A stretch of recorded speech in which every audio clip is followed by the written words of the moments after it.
Welcome, everybody, once again for Action Theater. Today's feature will be from 2002, War About Vietnam, starring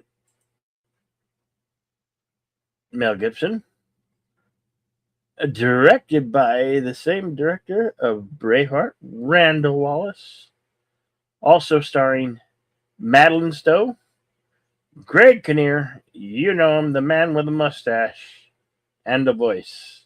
Sam Elliott, Chris Klein, Kerry Russell, and he was our favorite sniper in Saving Private Ryan, Barry Pepper. Also, Ryan Hurst was also in Saving Private Ryan. Yes, he was. Jumping from what? Yeah, Ryan Hurst. I was agreeing. Yes, he Ryan is in Hurst. Saving Private Ryan. Correct. Yeah. Robert Bengal, Mark Lucas, John Hamm, Mm-hmm. Clark Gregg, Joseph Garcia, Josh Doherty, Desmond Heron, Desmond Harrington. Yep, from Tony Dexter. Heron, Yep. Dylan Wash. Oh yeah, he's in this. Yeah, I'd forgotten who all was in this. Yeah. Yeah. Yeah. Yeah. Yeah. And read the quick synopsis. All right. We Were Soldiers. This is from 2002. Listed as a historical drama, and it is the story of the first major battle of the American phase of the Vietnam War and the soldiers on both sides that fought it. Yes, and based on the novel by two of the guys who were there. Lieutenant Colonel Hal Moore is played by Mel Gibson here, and Joseph Galloway is played by Barry Pepper. So, yeah, kind of a bit of a spoiler alert. The two of them survive. Yeah,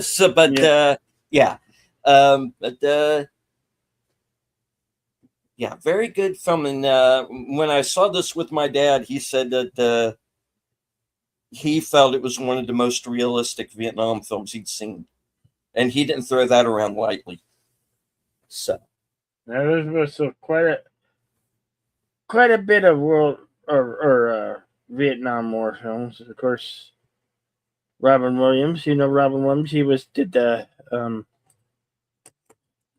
Good Morning Vietnam. Mm-hmm. And many others. And hello to Mama Pray 5. You can't stay, but wanted to give a like and say hi. Hello, Mama Pray. Thank you for dropping in. My co-host on the Mystery Movie Night podcast, Enigma Severus. I do want to really quickly break down for everybody what exactly it is that goes on during a watch party. Now,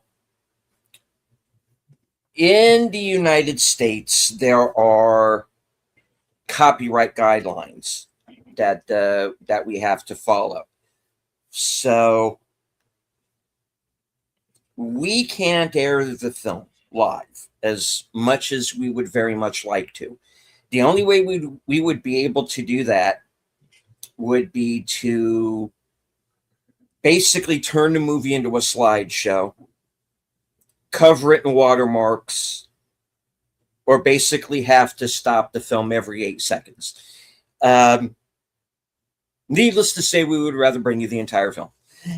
So here's what we do. And what most people do on watch parties is we are going to drop a link to the Cosme app where you can follow along with us live and watch the movie along with us. If you are not watching us live, you can follow along with your own copy. The movie is available on physical media. There is a 4K that I think is already out or very soon will be. So it's out there. It's on DVD. It's on Blu-ray. It goes back far enough. There might even be a VHS. Who knows? Um, but it's out there in physical media. It is also available on Fandango at home, and I believe it is also currently on Amazon right now. I might be mistaken about that, but I'm pretty sure. And usually places like Tubi and Pluto TV have large libraries. You can follow along in that way as well. So what Bill and I are doing here today is essentially like a commentary track on a DVD. And what we're going to do is once we start the movie, we are going to put the commentary only banner up on the screen. And that is when you can sync up your copy of the film with us. That's if you are not watching live. But if you are watching live, we do have a Cosme link that is at the top of all of our chats. We're doing the whole vertical thing as well, so people are watching on their phones. Hello to everybody who is watching that way. So you should have the Cosme link in all of the chats, either at the bottom of the screen, either at the bottom of the chat or at the top, depending on where YouTube has decided to put it today. Kind of have to guess. So you can follow along with this live and watch the movie along with us. Okay, here we go. We're gonna give it a count down to 5 seconds. And here we go. 5, 4, 3, 2, and go.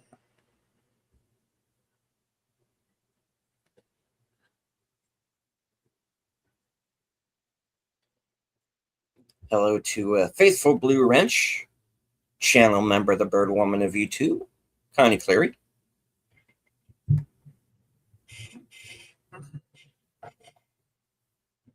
And Enigma is perfectly right. Yeah, just follow along with us on Cosme and hang out. Watch a movie in the privacy of your own home. Grab a snack. Sit, take a chill. And let me know if there's any problems in the screening room, and we'll fix it. We might have to adjust. Sometimes as we sometimes do. Have the Icon Productions logo, which is Mel Gibson's production company, and Barry Peppers as Joseph Galloway narrating the film.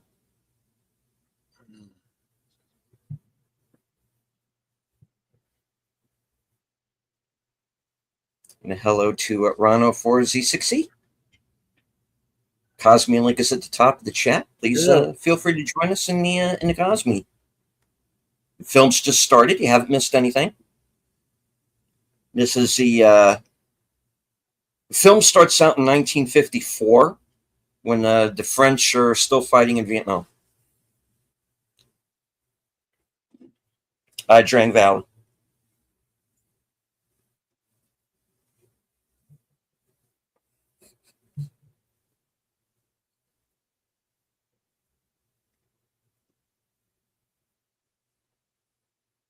And hello to Connie Clary, the Bird Woman on YouTube. Always good to see you.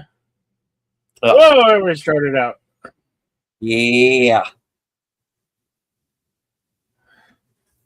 French. Oh my gosh, that was pretty brutal. Right through the neck as he blowing the bugle. Yeah, this movie is yeah, it's intense. Doesn't pull any punches.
And the fella here plays the Vietnamese commander.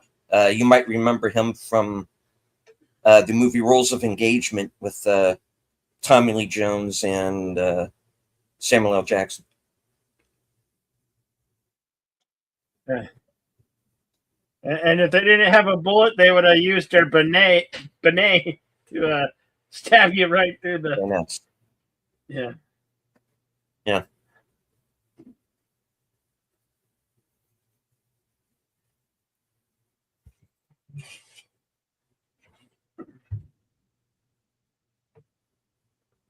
And I do very highly recommend that you go out and find a book and read it, because it doesn't just cover this battle. It covers several others as well. And also, if you can find it, pick up the soundtrack album as well.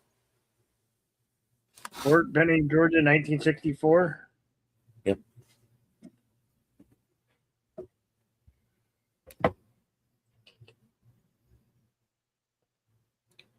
Fella on the left there, he's also in Sons of Anarchy.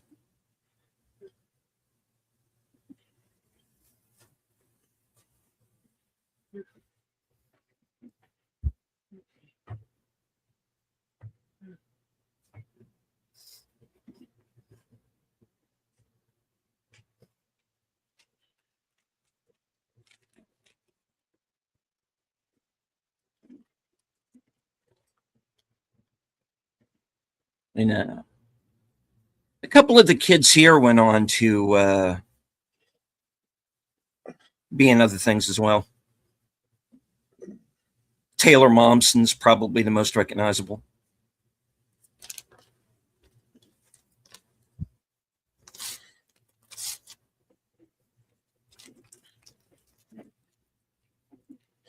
Greg Kinnear was most famous for his show on what was that, the network? But it was called Talk Soup or something.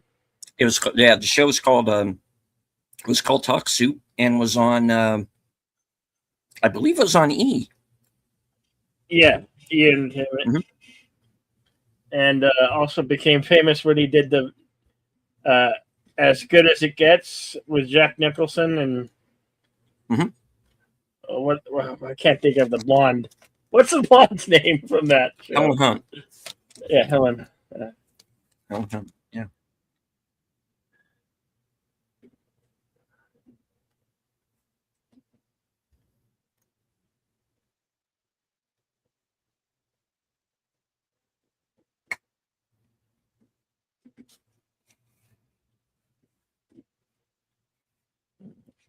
Yeah, that Talk Soup was the inspiration behind my first show here on YouTube, the Insomniac Soup.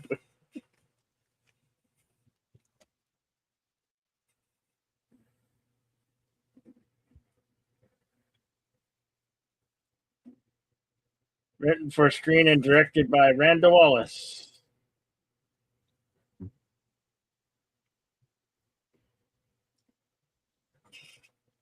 Who worked with Mel Gibson in 1995's Braveheart. Mm-hmm. Of course, we meet Greg Kinnear, who's Bruce Crandall, a.k.a. Snake.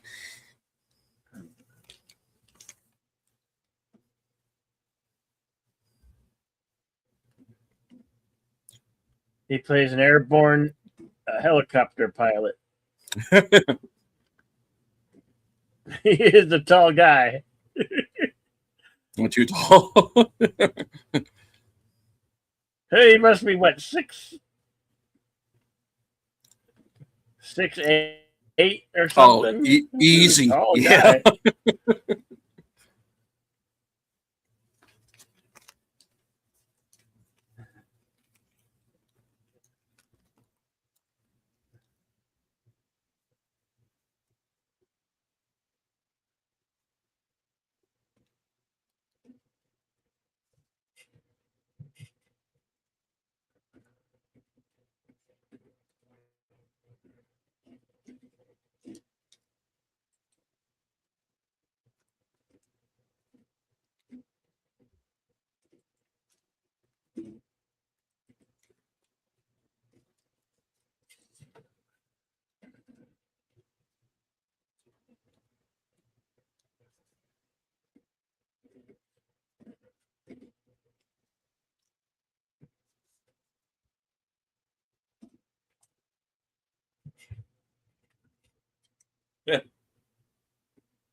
Nope.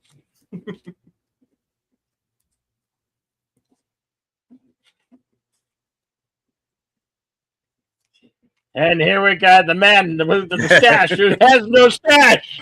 The man with the The man, the mustache myth, the has no legend. stash. That legendary mustache, he had to shave it. He shaved it off for it.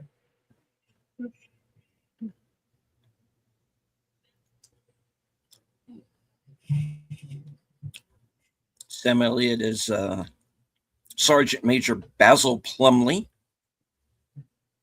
Was a rather formidable guy, from what I understand. Most people were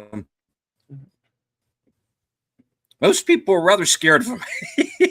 I think Sam Elliott may or not have been paid extra to shave his mustache off for this film, and his I wife think he didn't was. Yeah. like it, and the wife didn't like it. You know.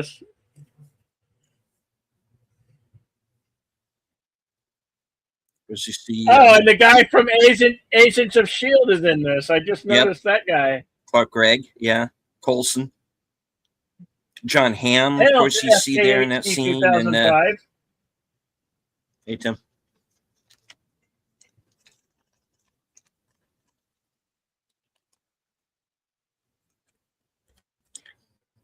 And the guy who's uh, two spaces down on the right from John Hamm there was in the original um, Nightmare on Elm Street.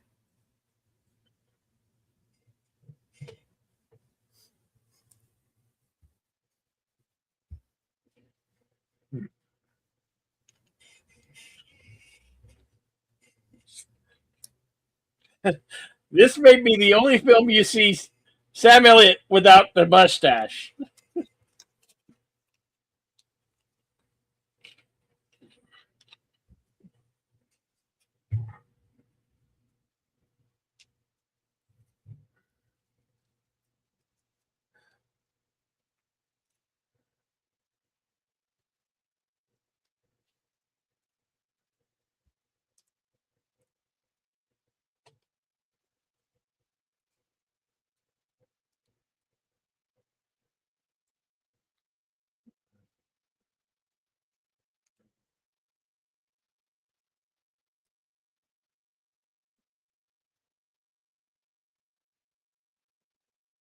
That there is the M60 machine gun, also used by John Rambo in the Rambo films.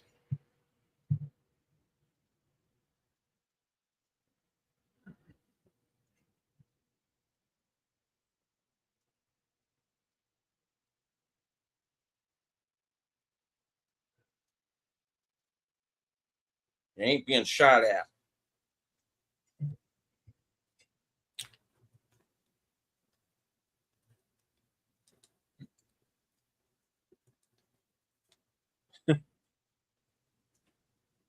Yeah. Not get on the chopper, get off the chopper.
I think she listened a letter there.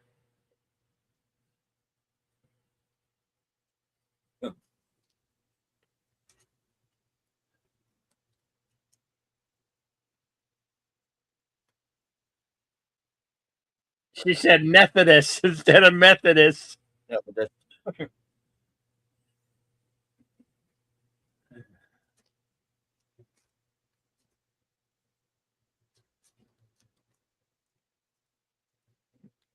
Okay.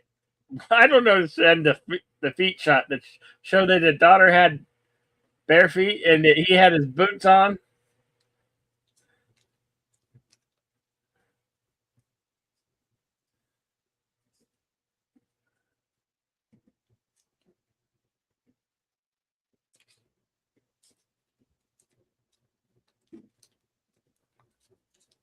I think in real life, Mel Gibson has like 7 children. In this one, he has what, 5? Hmm.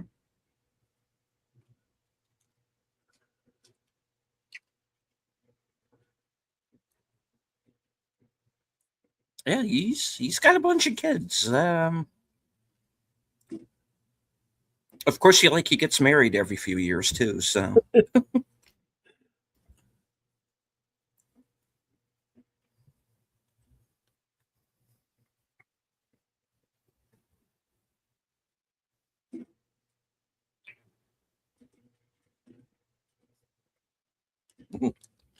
Ryan Hurst I got a without 50-50 shot at facial hair. this. Ryan Hurst without facial hair looks different. Yeah. He did those. He did roles in Son of Anarchy and The Walking Dead, where he was both covered in facial hair and beards and hair extensions.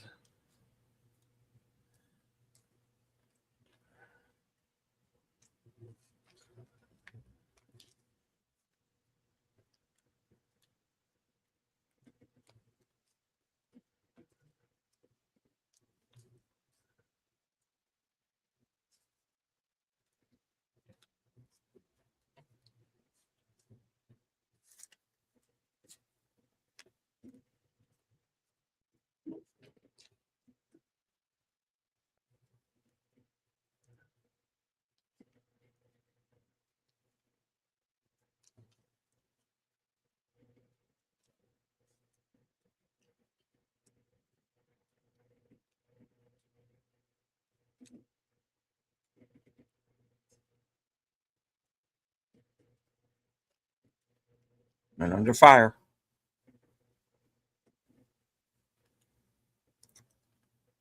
Well, were.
Yeah.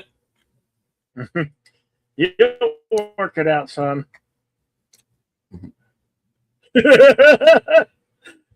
He's still that man with a beard, Grandpa. even though he doesn't have the mustache.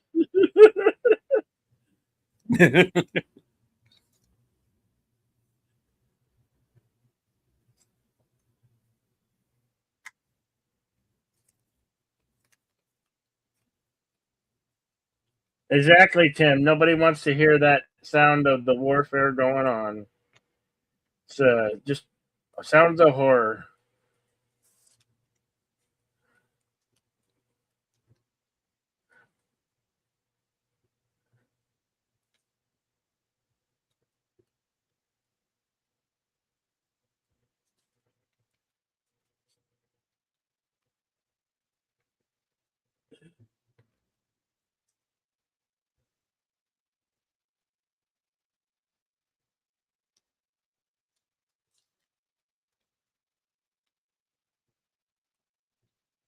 They're getting blisters on their feet.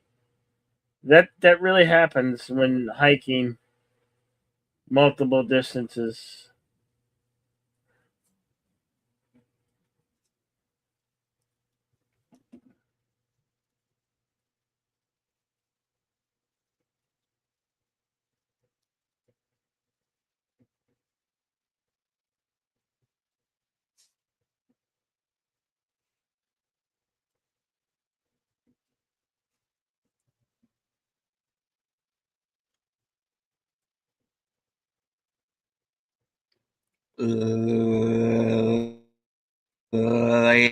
Ladies.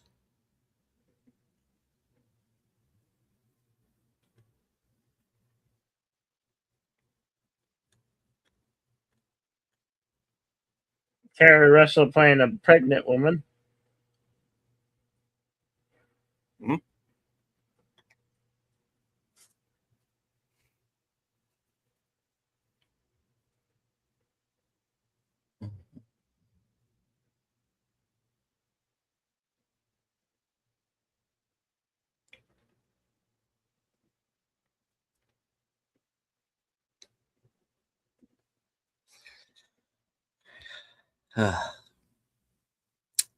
Yeah.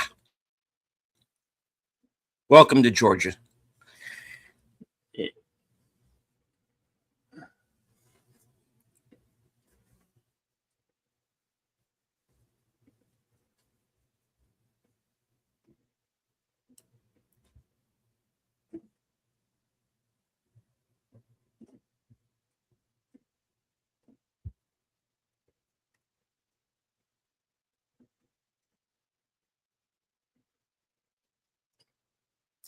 Yeah, that's true. The real Bruce Crandall is still with us, 93 years old right now. Yeah.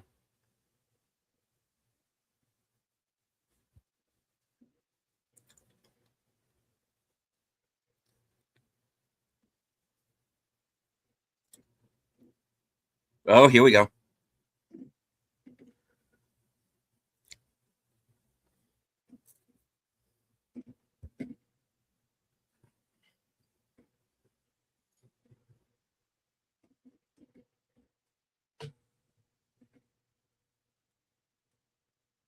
Which one's yours? All of them. Okay.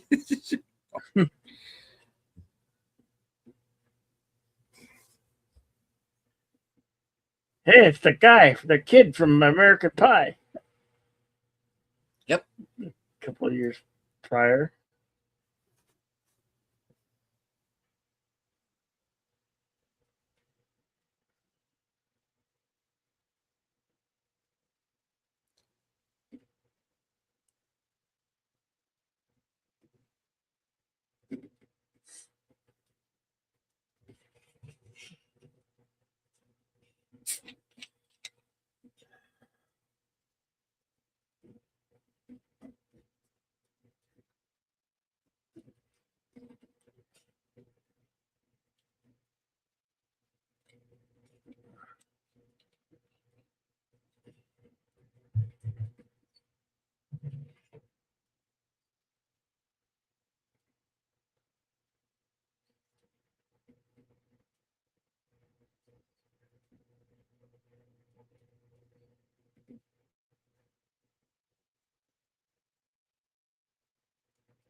FKH 2005 wants to remind us that Carrie Russell just turned 50 in March.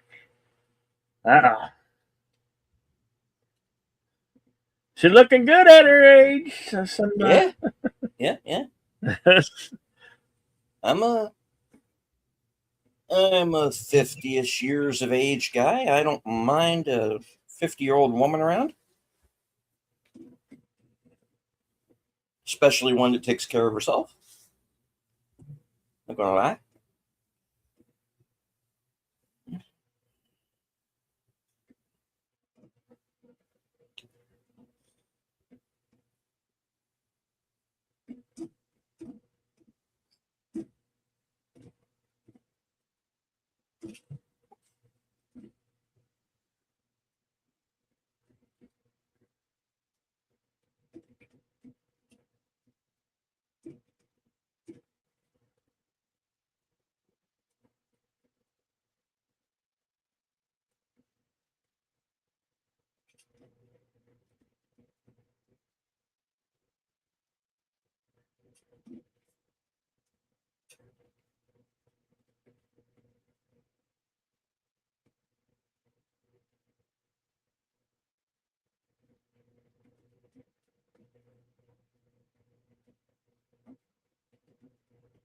I like that.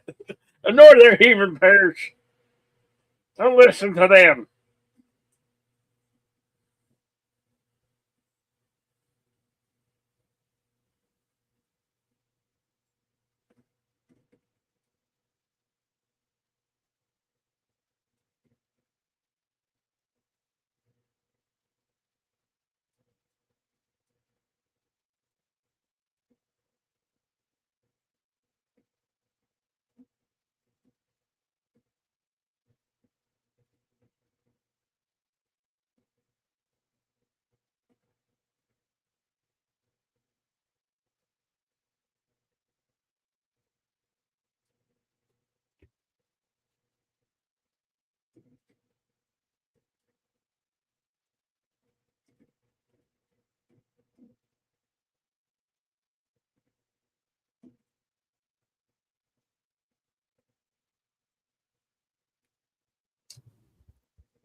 So, so she's going to be a Methodist. Yeah, she's going to be a Methodist. Yep. Yeah, you're going to be a Methodist.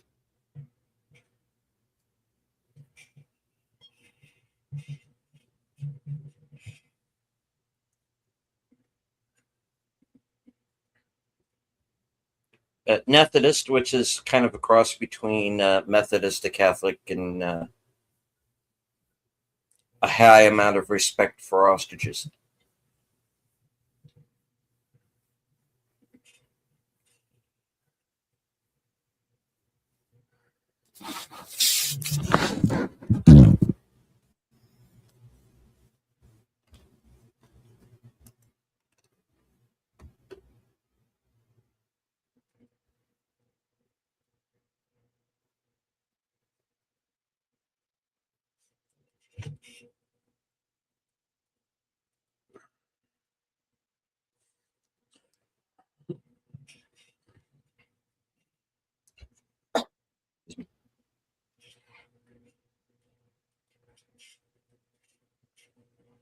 Tim in the chat is saying his second cousin, his dad's cousin, who, by the way, he's never met, was a dust-off pilot in Nam. He's also a Huey pilot who shops where he works. I know.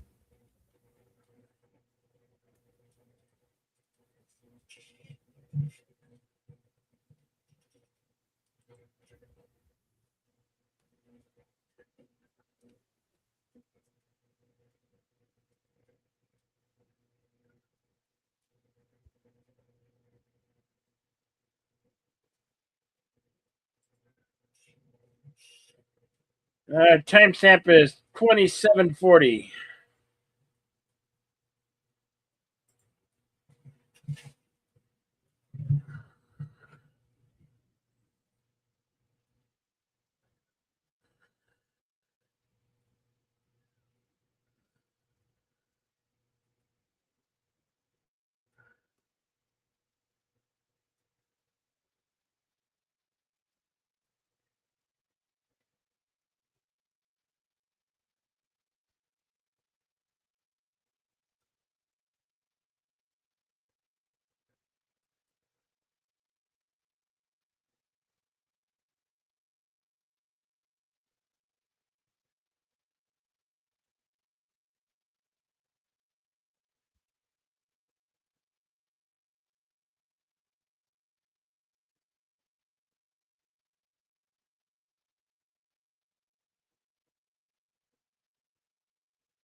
Thanks.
This is the night before their deployment.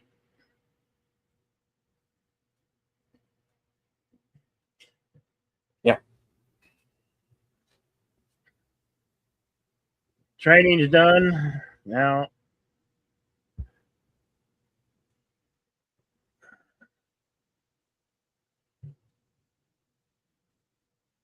Now it's time for the real thing.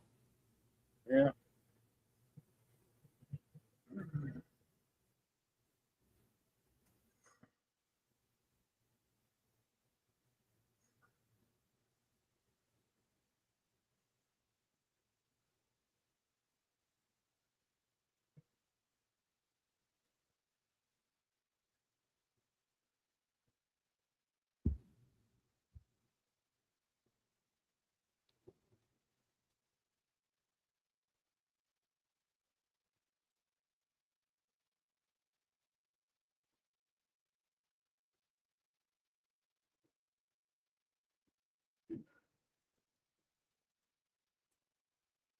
Central Highlands, South Vietnam, 1965.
Nope.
Hello to Daniel Berry Sports Highlights. Hello, Dingaberry. And Gambit first.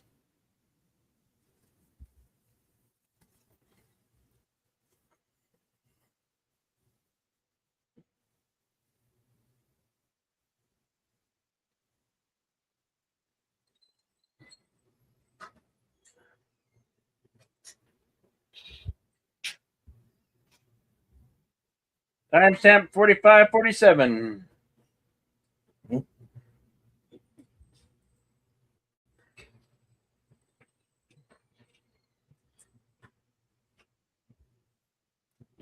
Lizard.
Ten 48 a.m. Landings on X-ray.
No.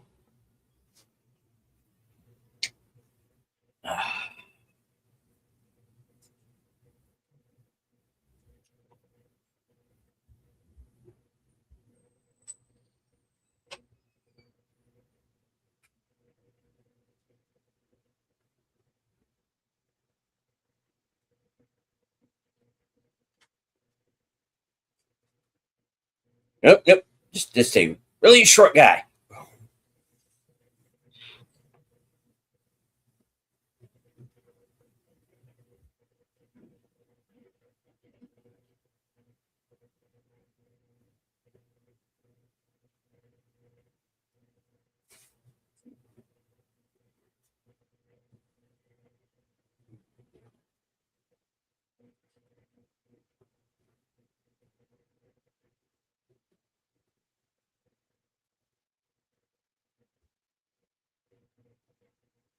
Yeah, well, what else is new, right?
At 15 p.m. to Knoll.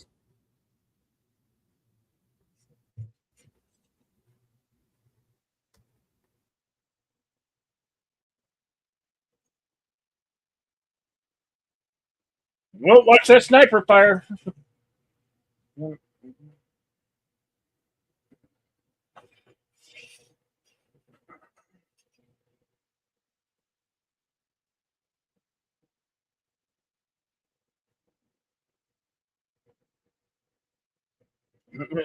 No shit. Yeah, yeah, right. No shit.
You Buffy fans, you're not gonna like this. Uh Oh, yeah. Hang on. I don't know what happened oh. there. We'll get it back. We'll get it back. All right.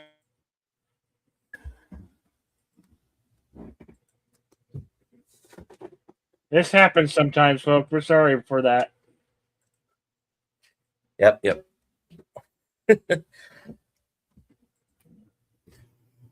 Happens on live sometimes, folks. We'll be right back with you. You won't miss anything.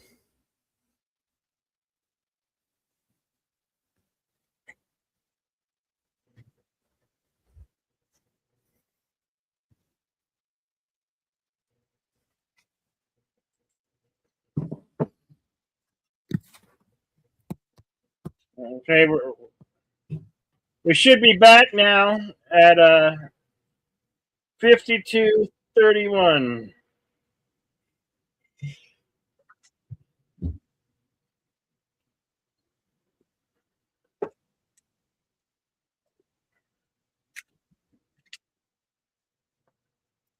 You guys have it back?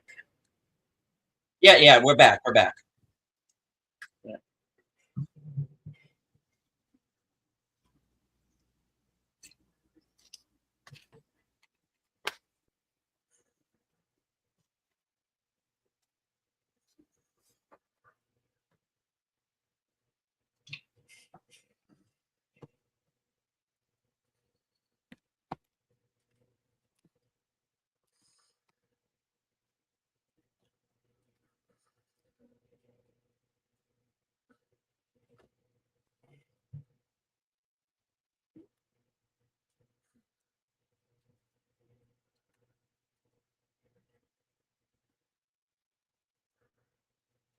Is that was They're already gone. th- yeah, those were Lieutenant Herrick's last words in real life.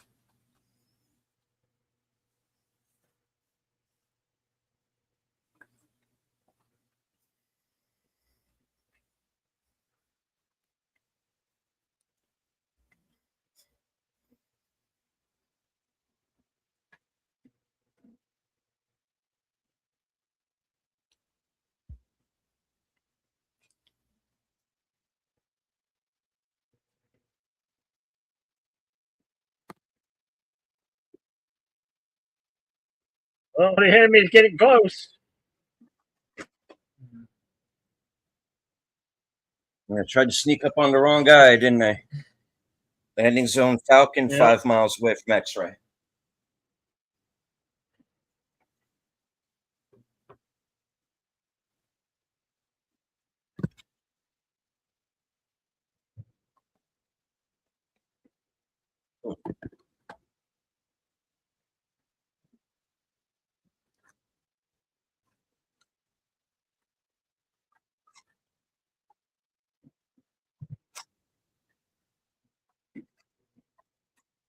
Now, this, unlike most of things, they have the artillery is the actual army artillery, not from aided from the Air Force.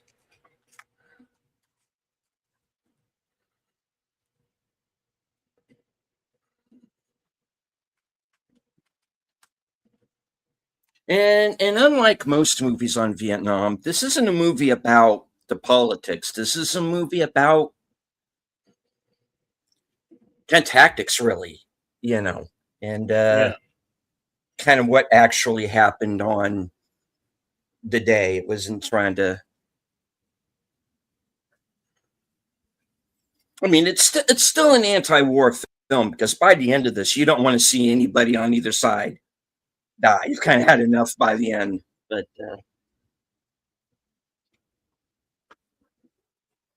most movies about Vietnam kind of denigrate the troops. This one doesn't.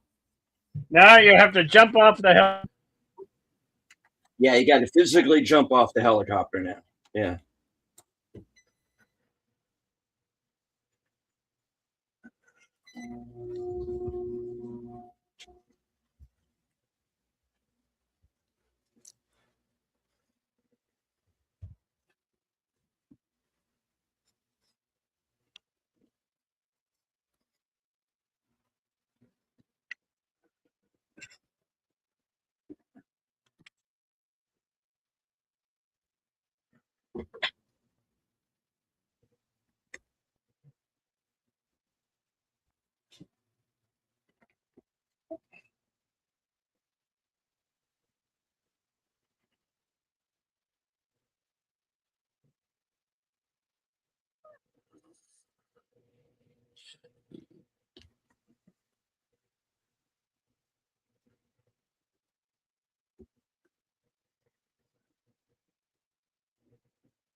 Children seven them the creek bed.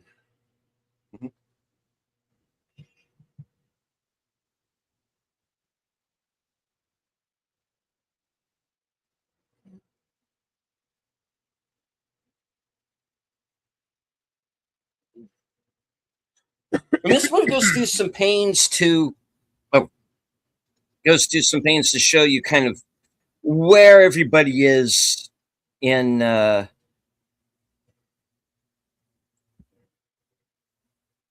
one point or another. I'm forgetting the word, but that's how well directed this is. You can, even though we're cutting back and forth to these different locations, you can, kind of where they are.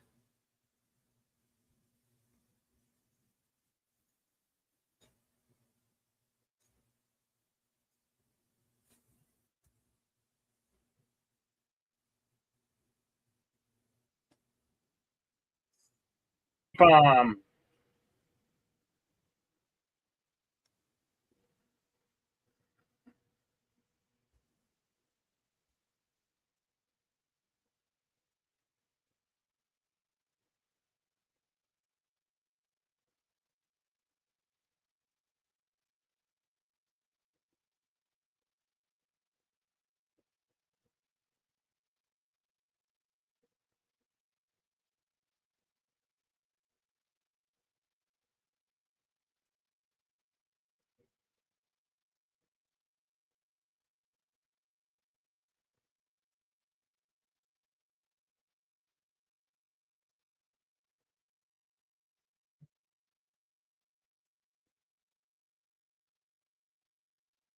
Oh.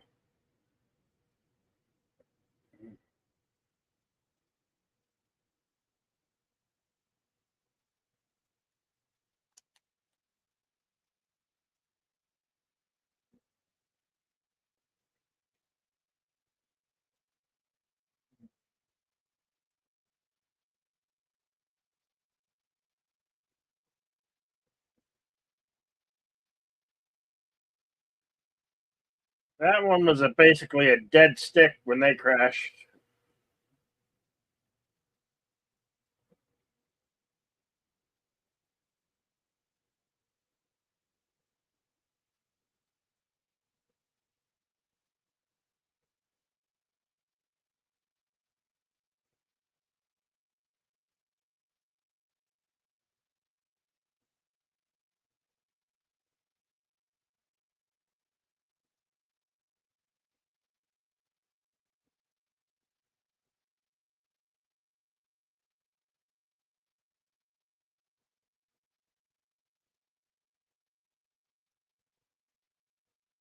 They're all coming now.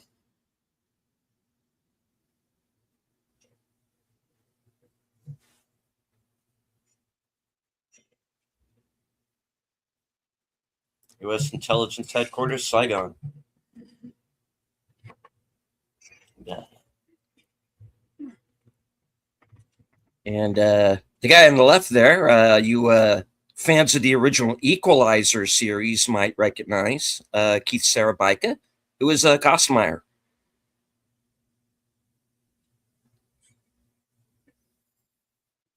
And when they brought his character back into Denzel Washington films, they cast Pedro Pascal, changed his name, and made him the villain. Watch the original Equalizer series is basically what I'm saying, folks.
Hasta la bye-bye.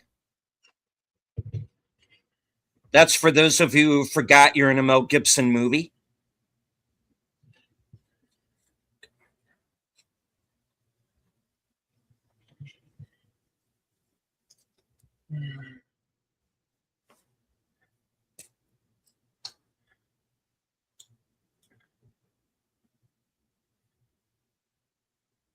Oh, no. He's gone again.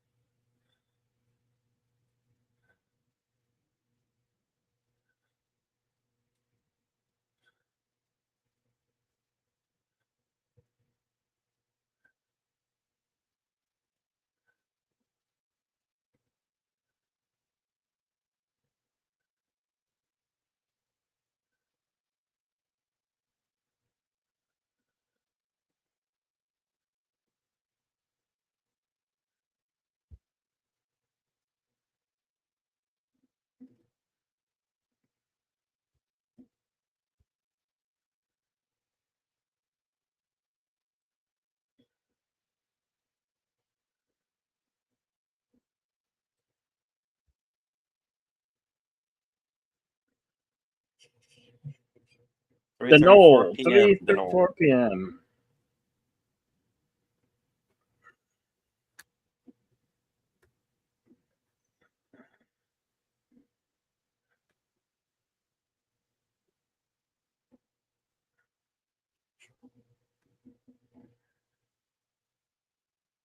Ugh. White phosphorus. Nasty shit.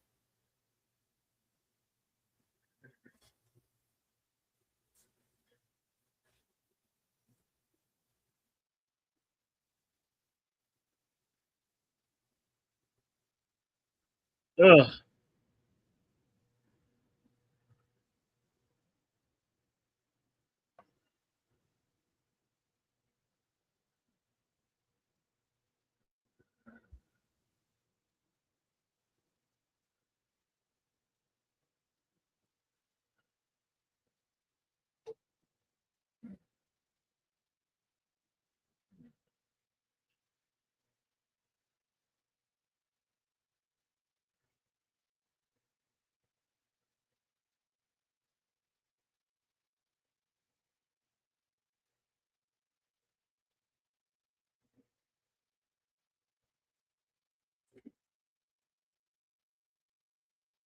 Was that was Ryan Hirsch's character, right? Yeah, yeah.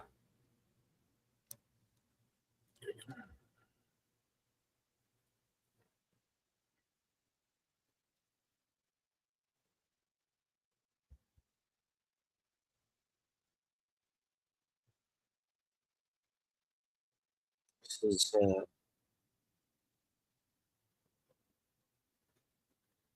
is Gagan's platoon moving in.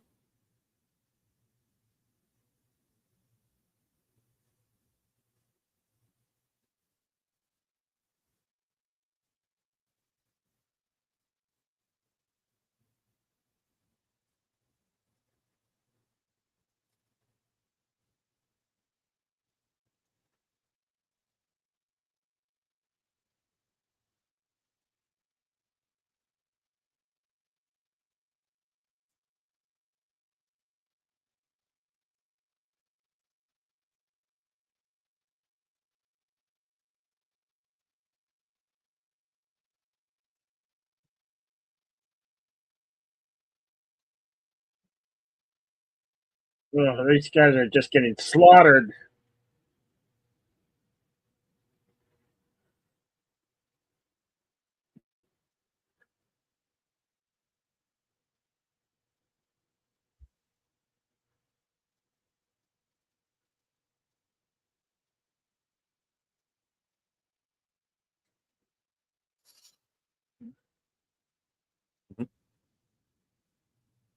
This is where we're seeing Barry Pepper for the first time.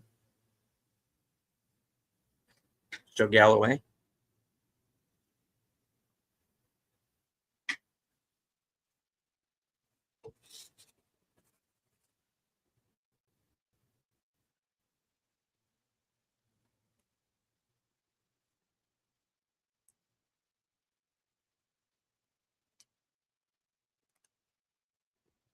Yeah, he went for different types of marksmen. This film, military photographer.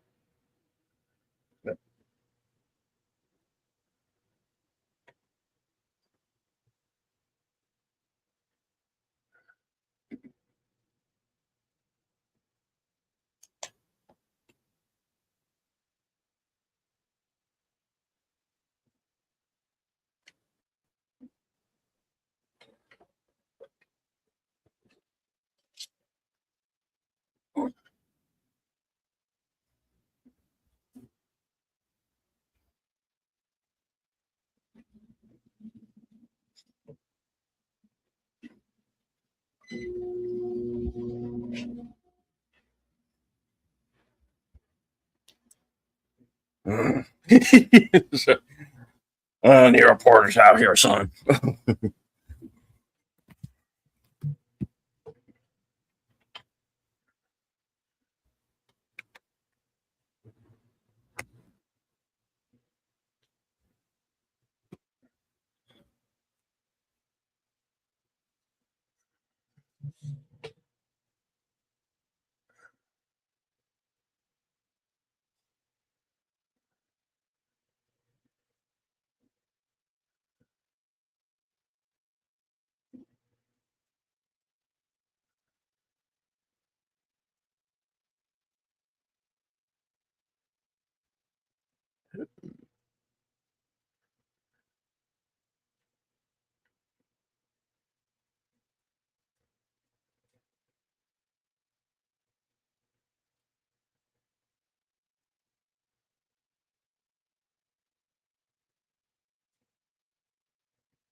Can't kill him. He has to play Jay Leno later. Mhm. Daniel Roebuck in a cameo. I think that's the only time in the movie we see him.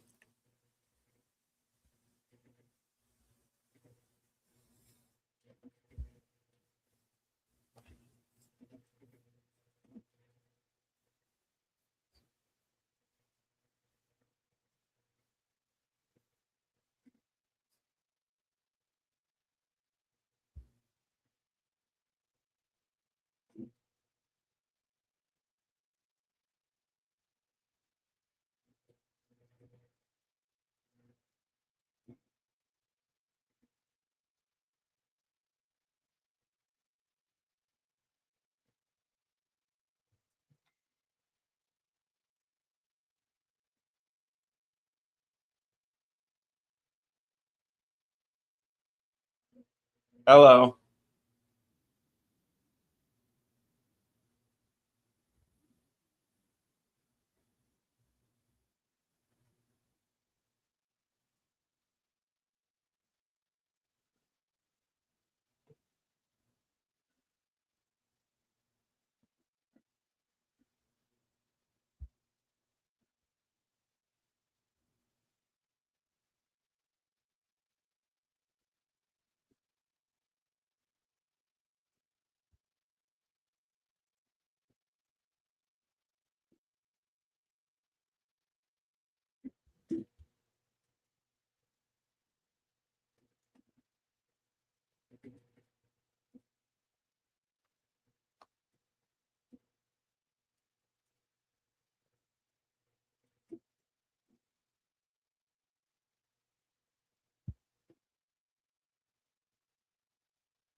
It's so frustrating because it's like they're right there. They can't Yeah, move. You know. the Ridge, 2:23 a.m.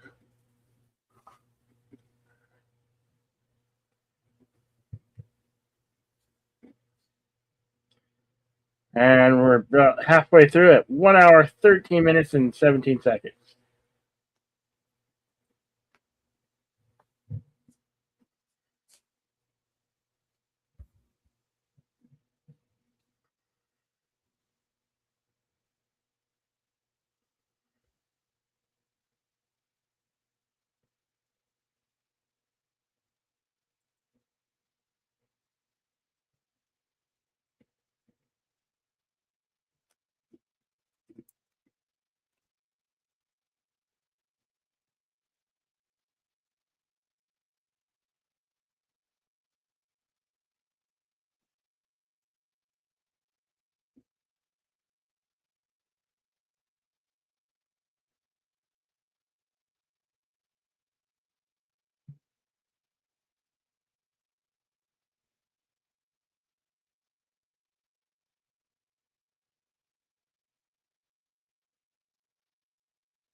They're coming in waves, big waves.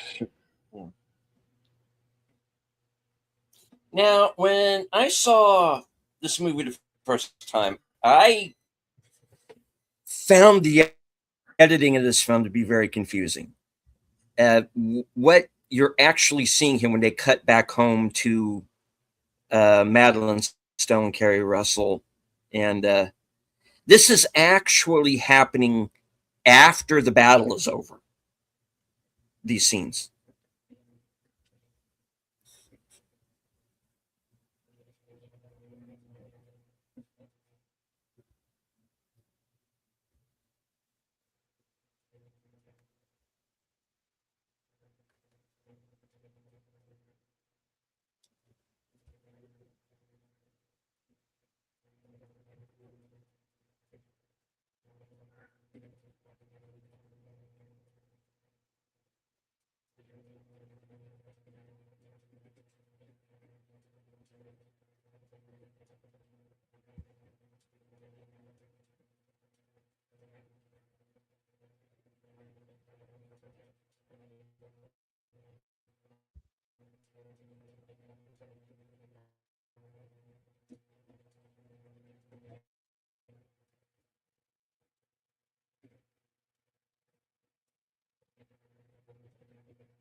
And she's going to freak out because she thinks he's dead now. And I asked my dad about this, and said, did they really got like random cab drivers to like deliver these telegrams? And like in the early part of the war, yeah, this happened. Stuff like this.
And we're also kind of getting some spoilers here because we haven't seen this woman's husband get killed yet.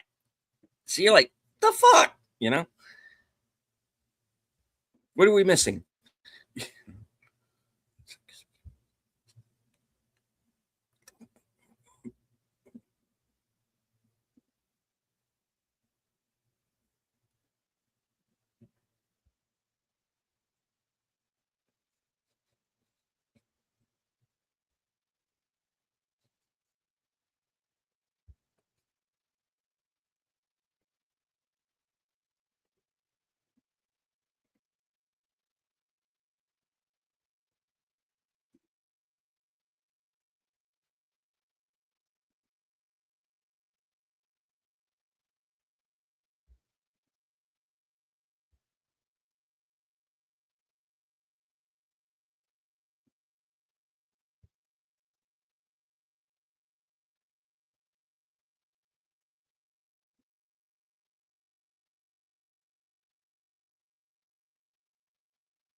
Okay, take care, Connie. Timestamp Have fun. 1 hour, 24 minutes, 10 seconds.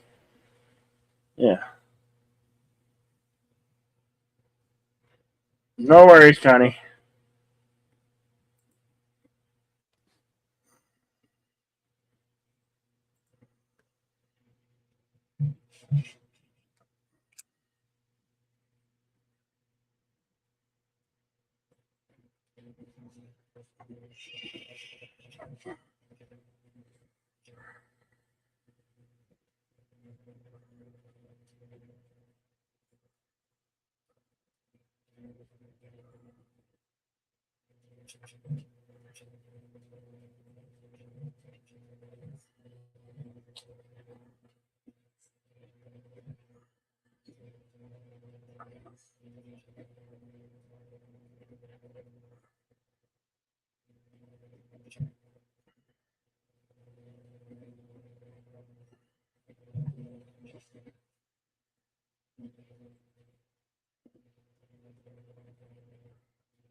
Yes, the fire on fire 3 shots and anything that looks suspicious.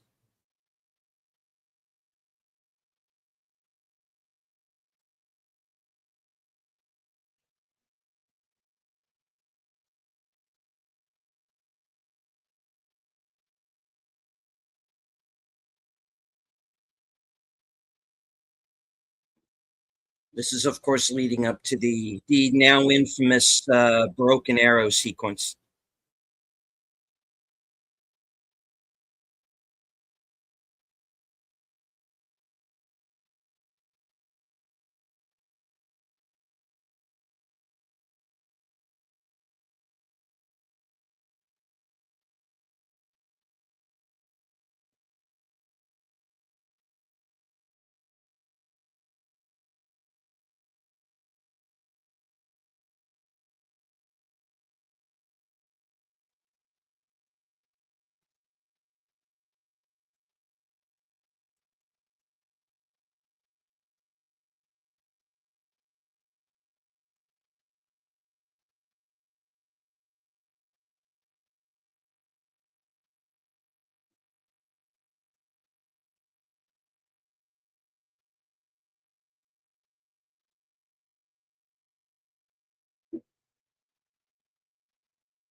Bullet jumped up and bit him in the ass. Oh, ooh, that's brutal.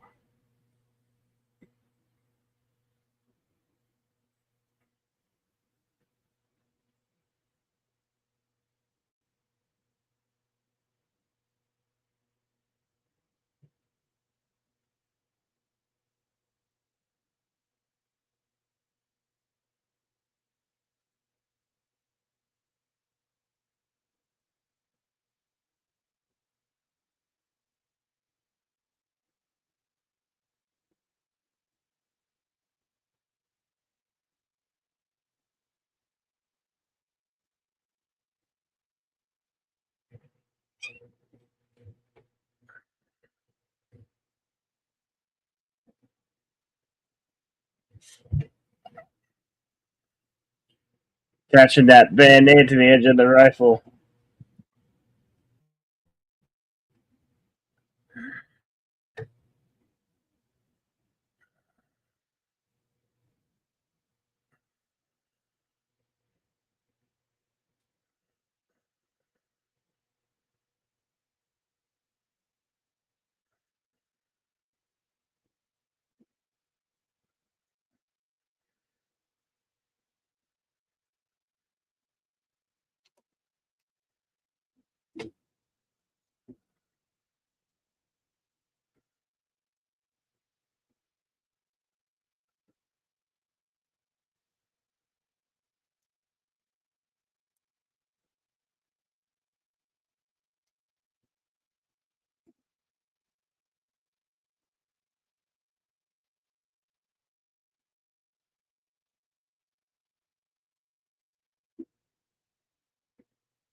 He got the camera shot right out of his hands.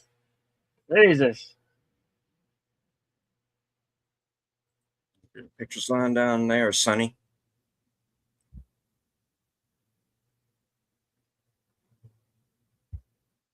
Best thing today, boy.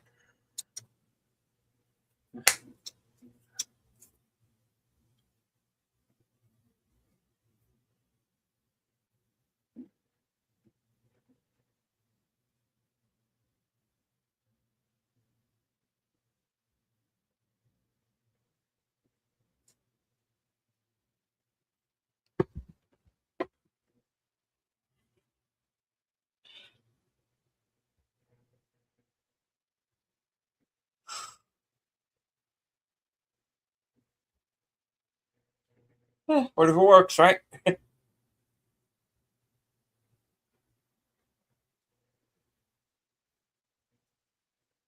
Here they come.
Ain't over yet.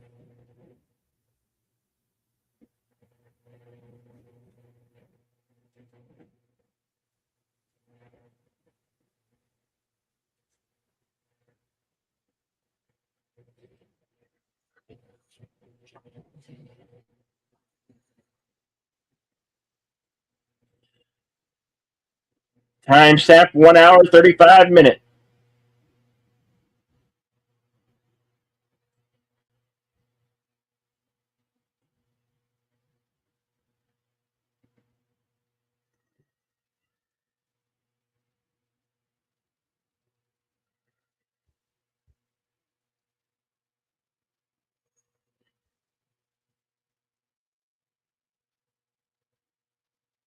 Broken Arrow.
Oh shit!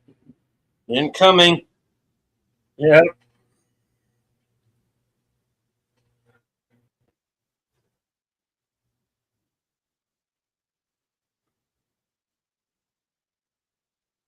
I might have gotten friendly fire in that one. Just a little bit.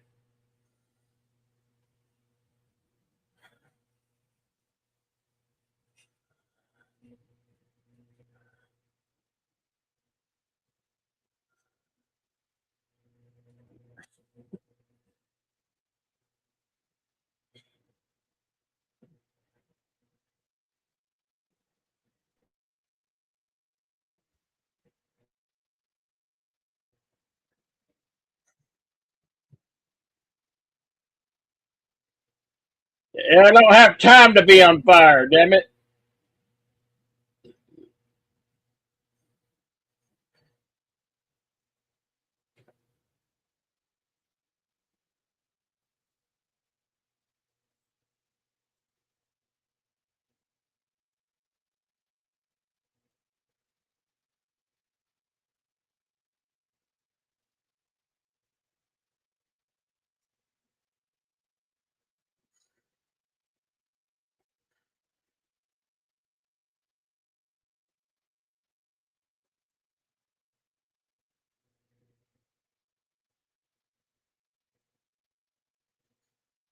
You don't want to do that. Ugh.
And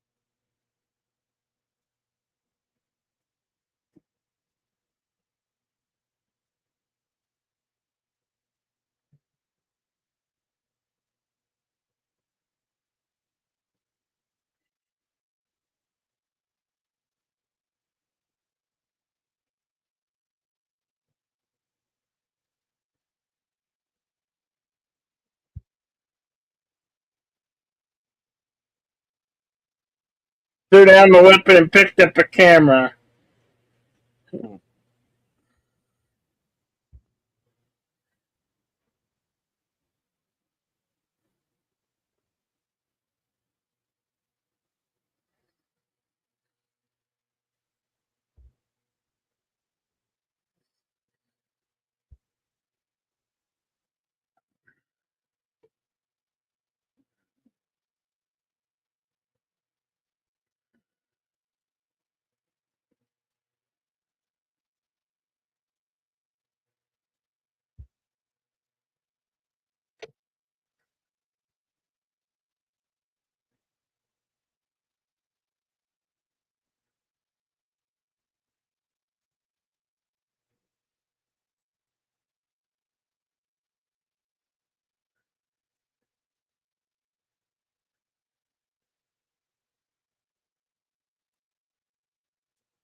Yeah, they're still there, barely holding on.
They're looking for the men who are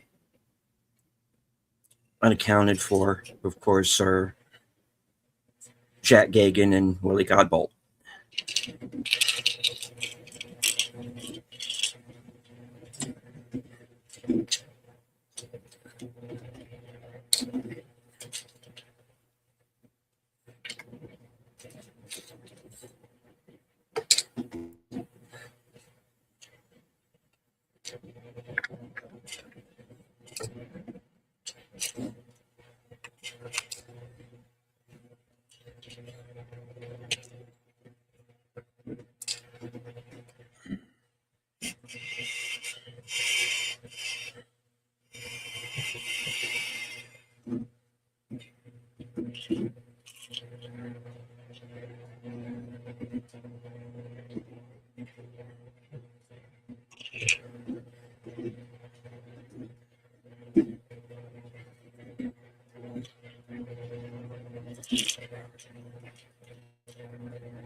Nope.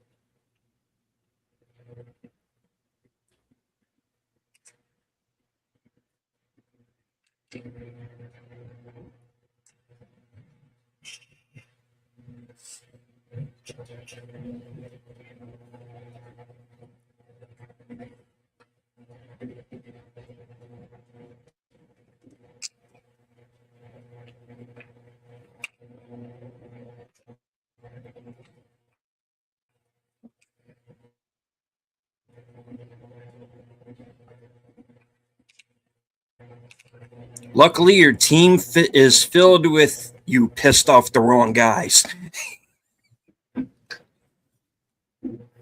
Yeah. Also, I'm pretty sure this movie doesn't end until John Hamm runs out of cigarettes.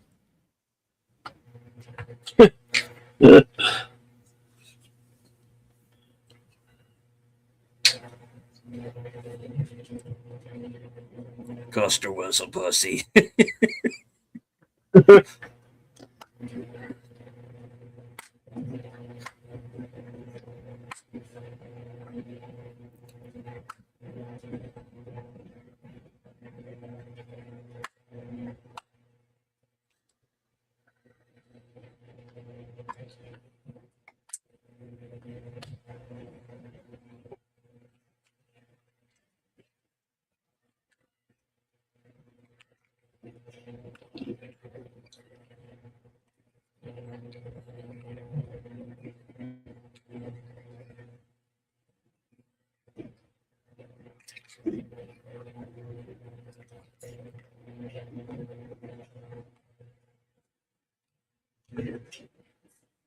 'Daniel-san.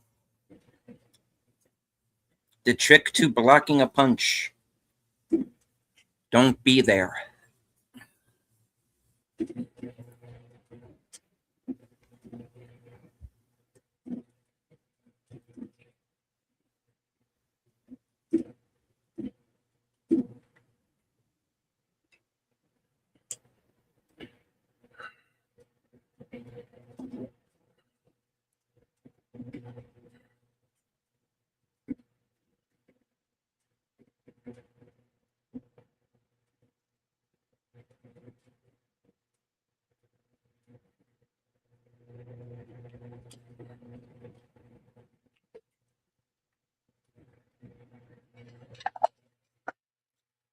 (5:57 a.m.) the third day.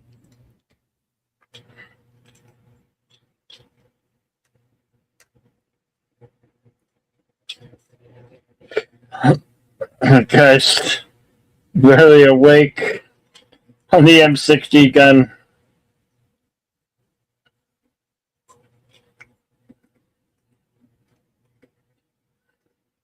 Bayonets.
Apt.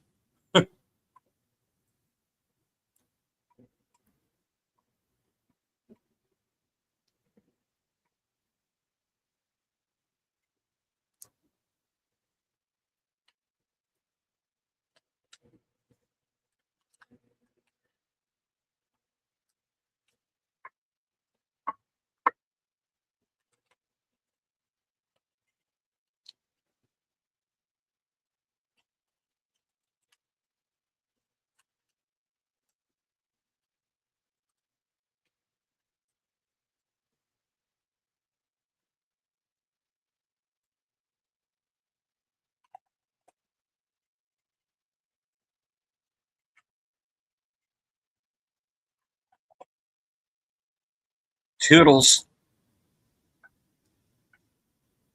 And snake shit saves the fucking day.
The tourists are here.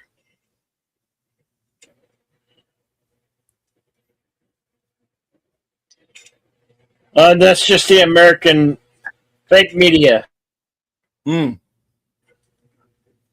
Some fake media. Yeah, and trust me, they were fake as shit then.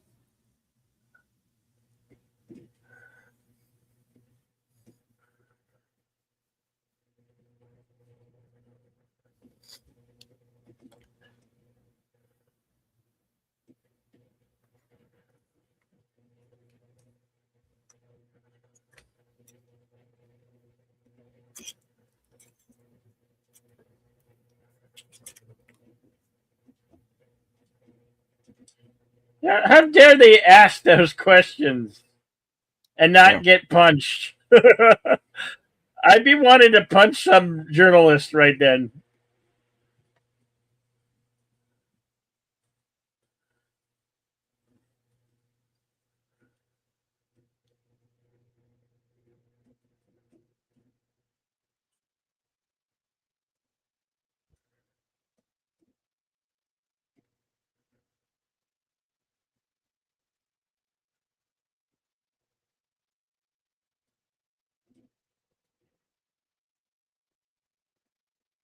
And here's kind of the chief problem, which is they just went through that whole 3 day straight battle. All those And guys killed on both sides. And then you just pick up and you fly off.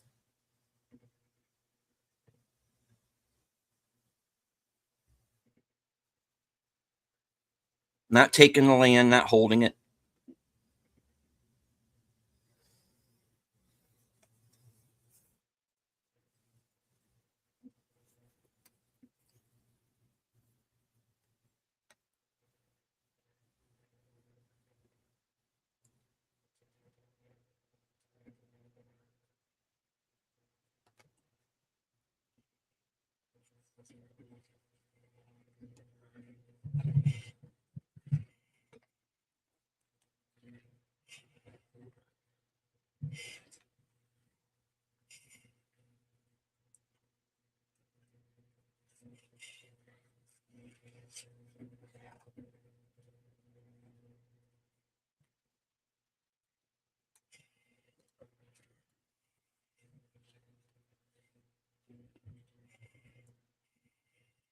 I like what he tells Barry here.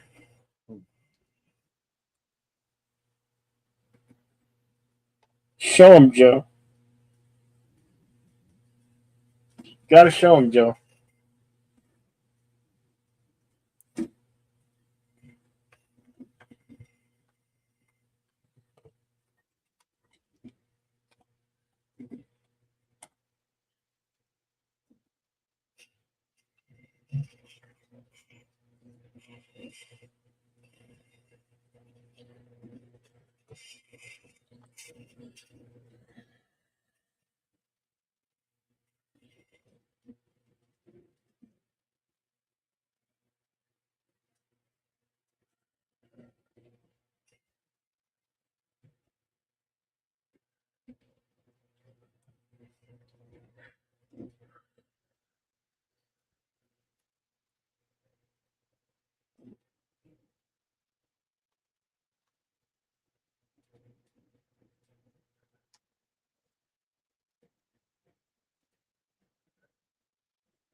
First man to step off and first last man to step on.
Yeah.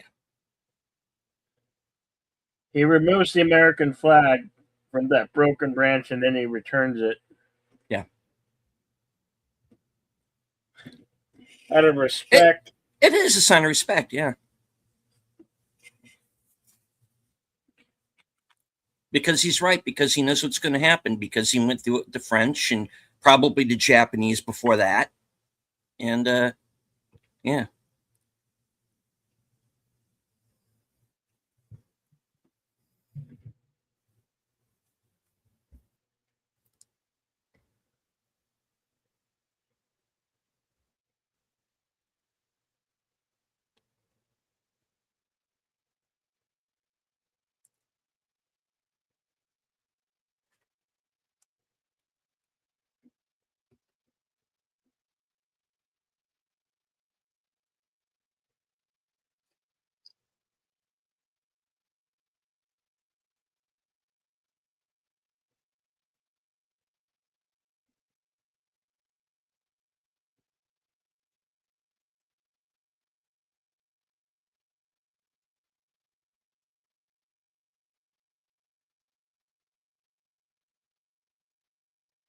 She thinks she's getting a telegram.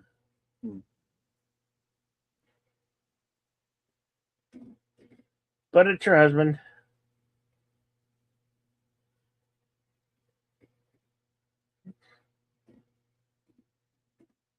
She braced for the worst news and then sees him to the best news.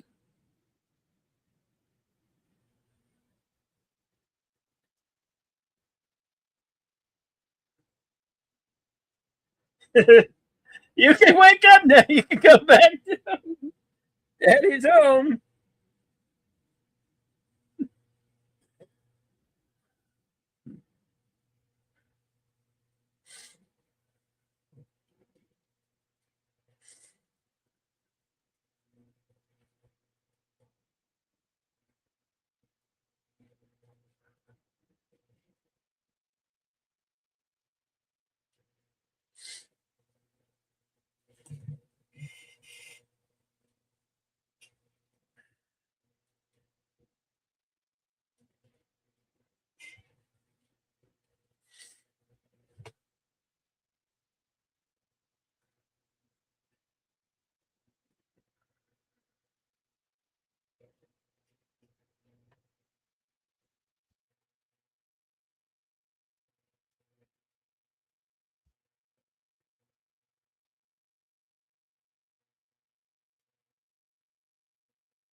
Here we are at the Vietnam Memorial.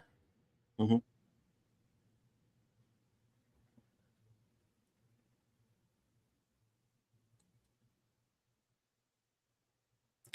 And I was in Washington, D.C. I've been there a few times, but I had an opportunity once to go to the wall, to the memorial, and I have stood where Mel is standing right now.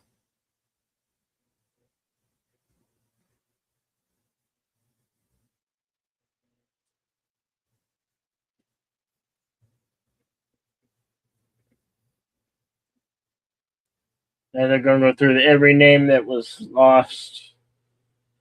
And that's what Memorial Day this Monday is, for those who did not come back.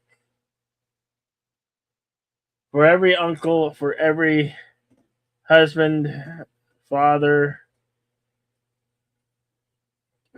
who did not return from wartime or battle.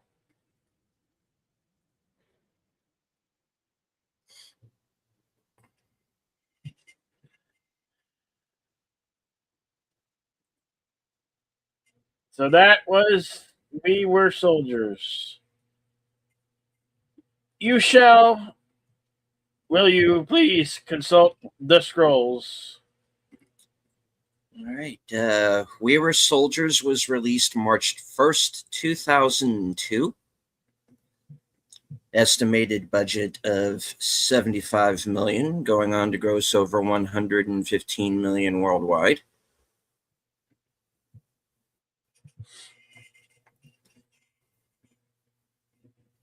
Was nominated for a Harry Award. Couldn't tell you what that is, but there you go. ASCAP Film and Television Music Awards. Top Box Office Films to Nick Laney Smith. Motion Picture Sound Editors USA Golden Reel Award nomination. Best Sound Editing and Domestic Features, Sound Effects and Foley. Winning the Best Movie for Mature Audiences from the Movie Guide Awards.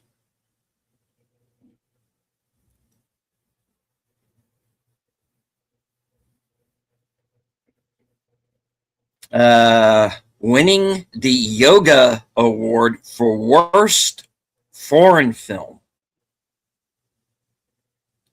Fuck off, whoever you guys are. Yeah.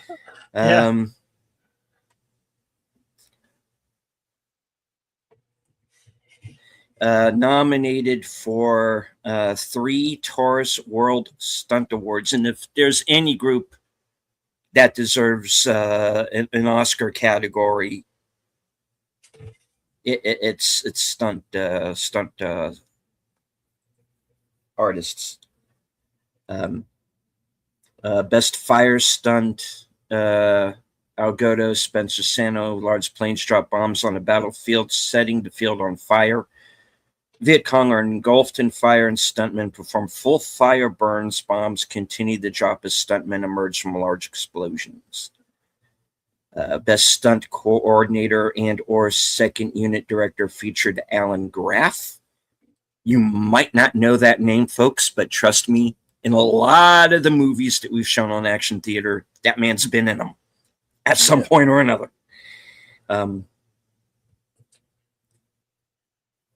He goes way back. He was one of the Cajuns in Southern Comfort. That was the first time I remember seeing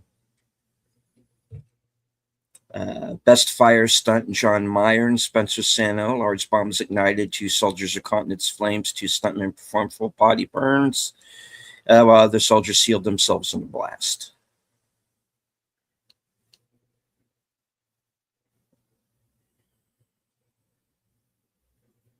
All right. Filming locations.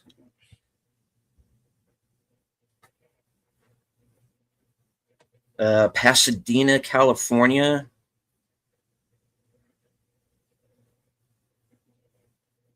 Columbus, Georgia. Morro Bay, California. Castle Green Apartments, 99 South Raymond, Pasadena, California, where Lieutenant Colonel Moore is debriefed by General Westmoreland and Secretary of Defense Robert McNamara after the battle at X-Ray. And this is a deleted scene that you can find on the Blu-ray.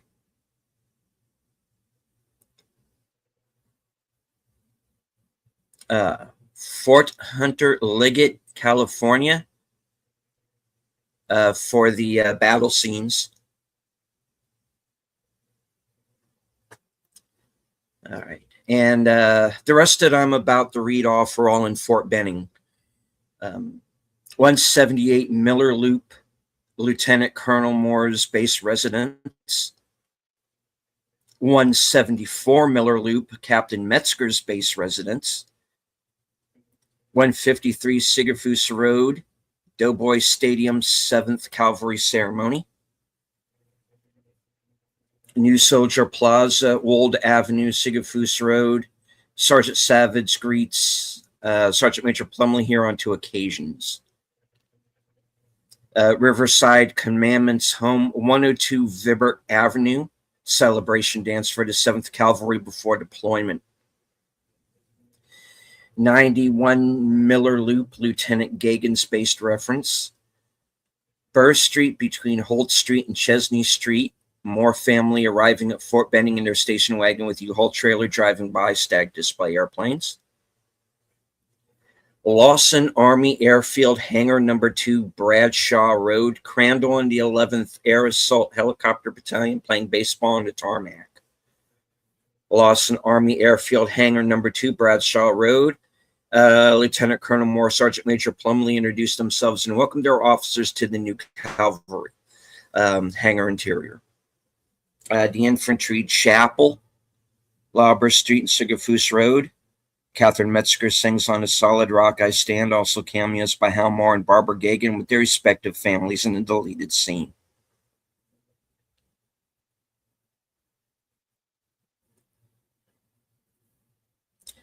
All right, and on to the trivia. The entire film was digitally color corrected at full 2K resolution.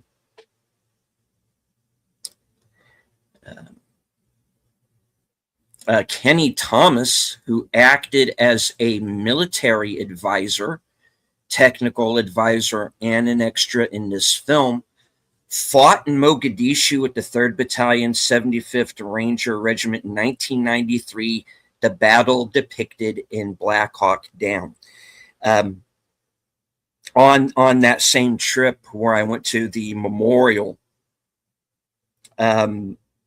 I actually saw Kenny Thomas in person. I didn't get to talk to him or meet him, but yeah, he went on to become a country singer after the Black Hawk Down incident and after he left the military. So I've heard him perform personally.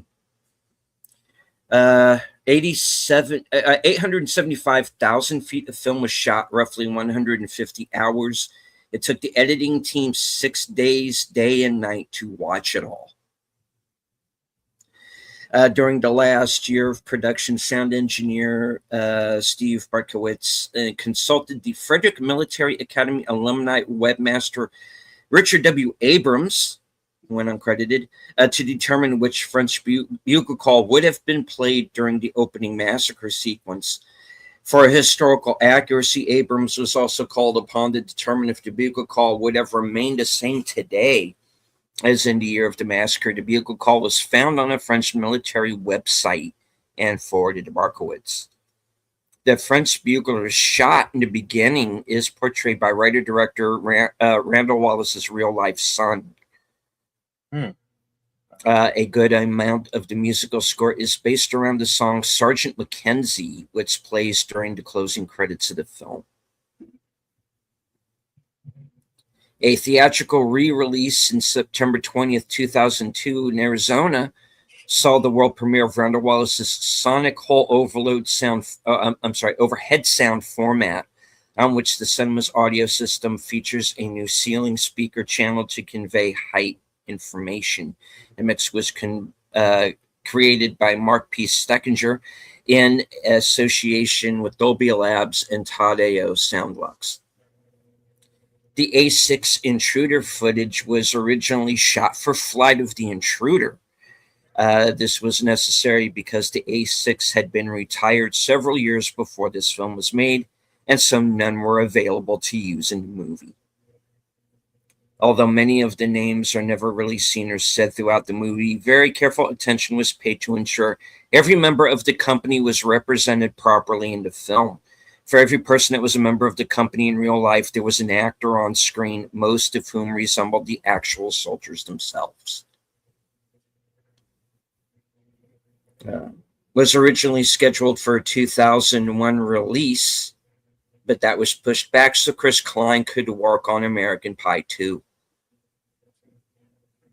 The closing music, Mansions of the Lord, has become the unofficial Army funeral hymn. It was used as the recessional at former President Ronald Reagan's funeral.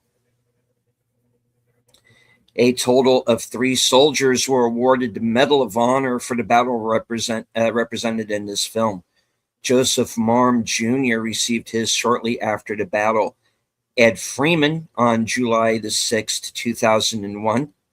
Ed Freeman, a.k.a. Too Tall.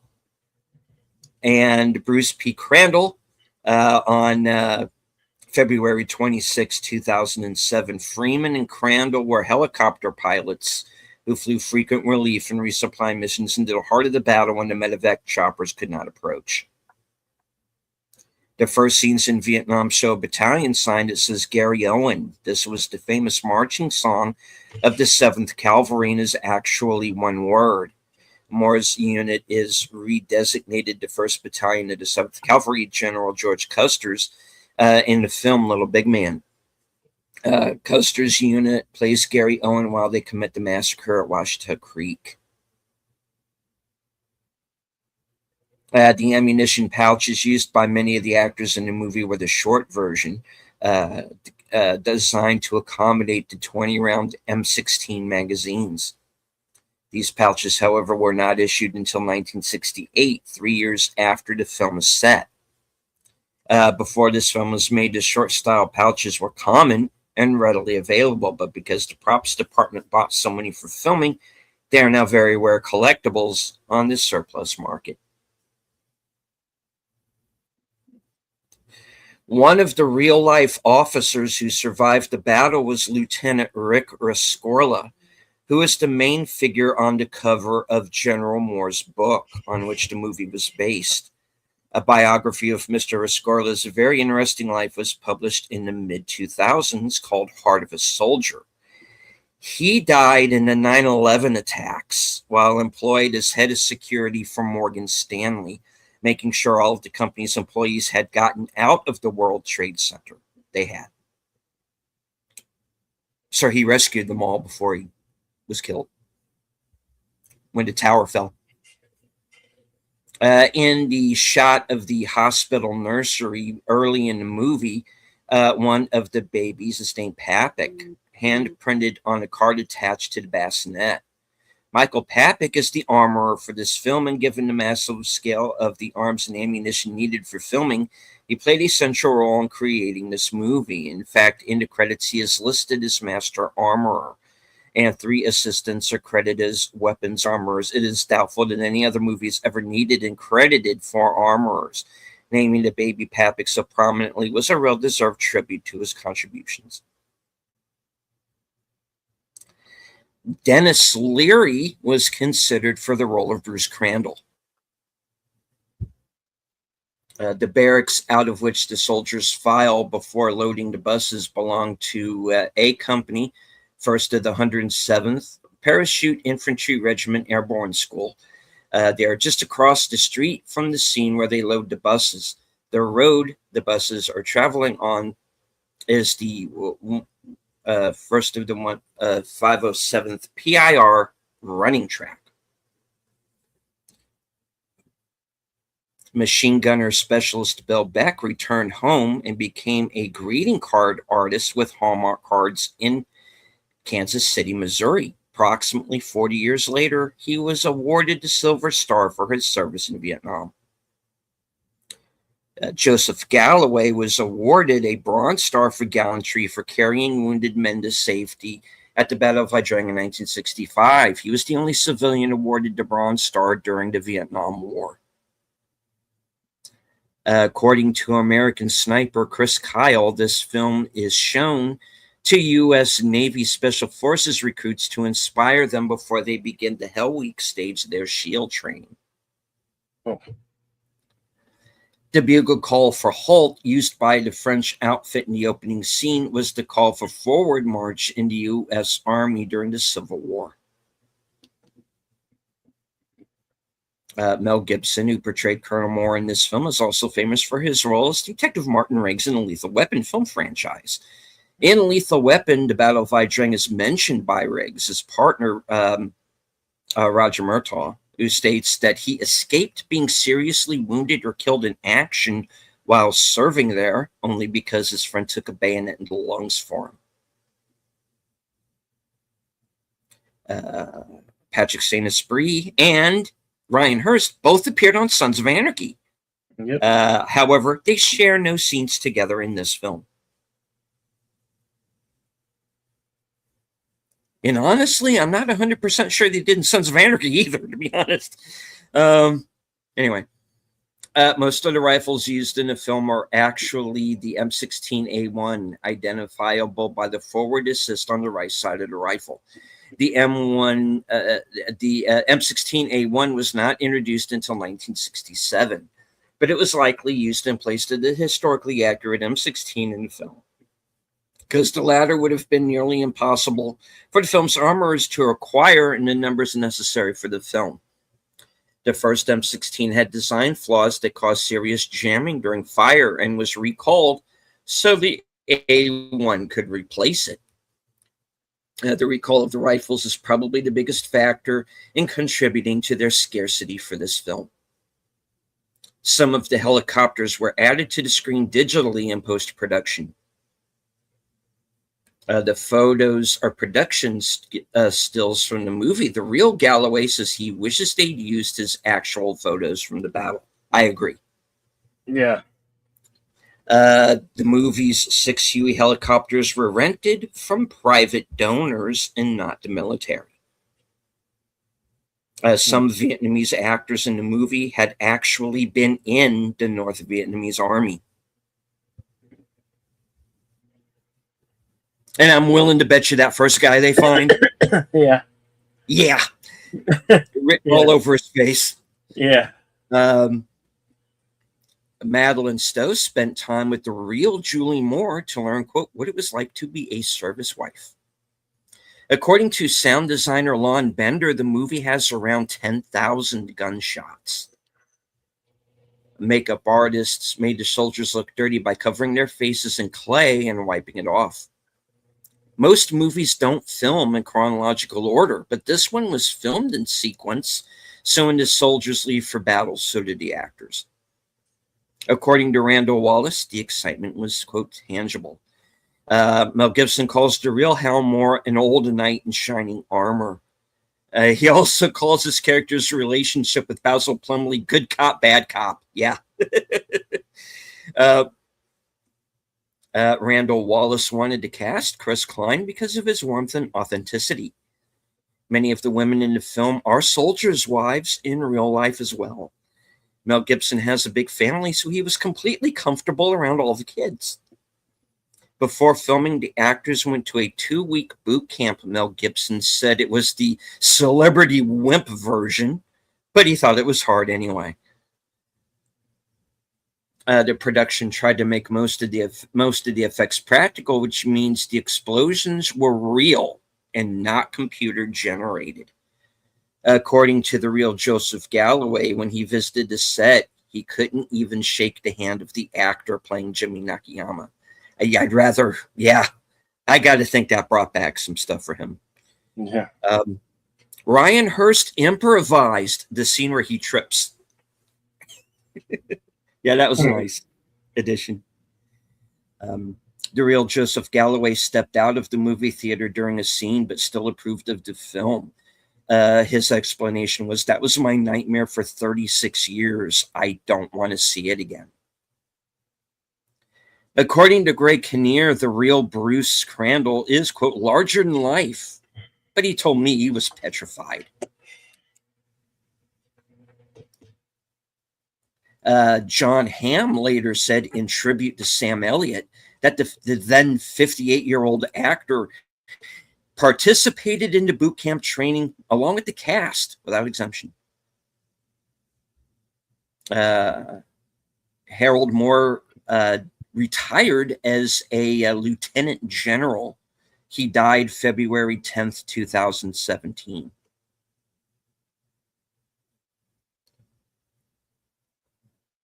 Taylor Momsen, who plays one of Hal Moore's kids, went on to also star along with Jim Carrey in How the Grinch Stole Christmas, and is now the singer for the band The Pretty Reckless. Her sister Sloane also appears in the film. The Wives Are Watching Television, which is airing the famous "Why Are We in Vietnam" speech by President Johnson, July 28th, 1965. John Hamm set a goal that he would give himself until the age of 30 to land a role in a feature film before he gave up on being a working actor. He turned 30 during the filming of this picture.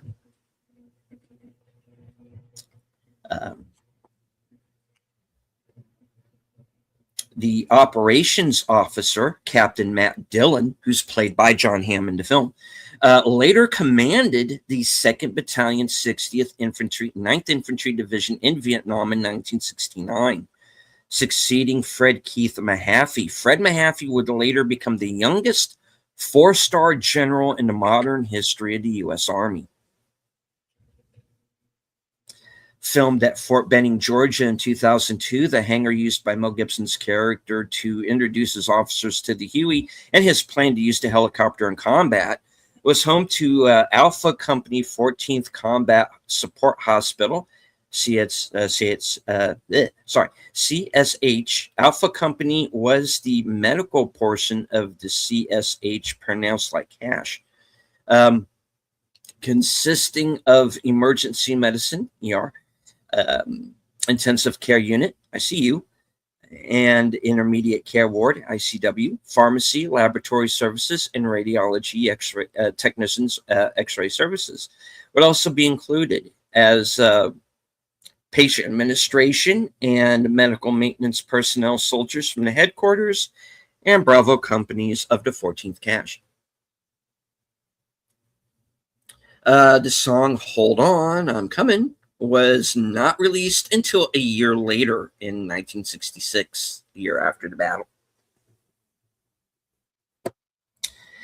Sam Elliott became so close to the real Basil Plumley and his family that during Plumley's funeral with military honors, Elliott sat in the front row beside Plumley's daughter as she received the folded flag. The real Harold G. Moore and Joseph Galloway traveled back to Vietnam after the war and met the real Nguyen Huan, who was part of their research for their book, so they could understand the battle strategy of the North Vietnamese at Ia Drang. Moore claimed he and An had no bitterness and respected each other as soldiers. Ryan Hurst and Barry Pepper both appeared in Saving Private Ryan. Hal Moore's lieutenant colonel during the battle signified by the silver oak leaf on his helmet and collar. Though not mentioned in the film, if you look closely, you can see a silver eagle on his collar when he returns home after his tour. This indicates that at some point after the battle, he was promoted to a full-board colonel. Hal Moore would retire as a 3-star lieutenant general. During the scene where the medevac officer confronts Kinnear's Bruce Crandall, Ed Too Tall Freeman breaks up the fight, and the engineering corps' castle insignia is visible on his uniform collar. This is accurate because despite being a pilot, Freeman was technically an engineering officer. The Army did not see aviation as an independent specialty until 1983 and sourced its pilots from volunteer officers effectively, quote, on loan from their controlling career brands, i.e. armor, infantry, artillery, quartermaster, etc. Pilots could, upon request or if ordered, return to their career branch for non-flying job assignments. During Vietnam, the number of pilots required also led to the revitalization of the warrants officer rank. Officers whose purpose was to fly without the Army needing to worry about their career progression into traditional Army branches. The real Joseph Galloway died August 18th, 2021. The helicopters that are seen in Doughboy Stadium had to be transported on slow-moving flatbed trucks due to them being donated from Lawson AAF, about 2 miles west of the stadium. It took nearly 4 hours for Fort Benning MPs to escort the loads to their filming location. When the unit is preparing to be transported to Vietnam and are loading the buses, you can see blue flashing lights north of the actors. A member of 71st Military Police Detachment is blocking the intersection of Marchand Street and Edward Street to support this filming. Just beyond that intersection is the Fort Benning Provost Marshal's office. The red and white towers that are visible are the jump towers that have supported airborne training at Fort Benning since World War II. The first movie to use the 90th anniversary Paramount Pictures logo.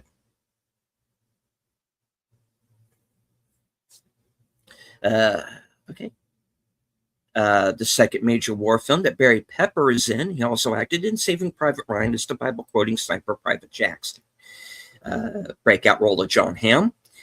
The film cast includes one Oscar winner, Mel Gibson, and 2 nominees, Greg Kinnear and Sam Elliott. Galloway says that he wanted to understand the war. The war is one of independence against France, a historically cruel and racist colonial power. Though the leader Ho Chi Minh had been an outspoken fan of Thomas Jefferson, including in the film's speech, the U.S. rebuffed him and sided with France, which was a key ally against the communism in Europe. The understanding that Galloway sought was that when a country sets aside its high ideals for political considerations, such a thing can backfire in horrific fashion. This film is unique in that it presents the NVA as soldiers fighting against a foreign occupier and not as monsters.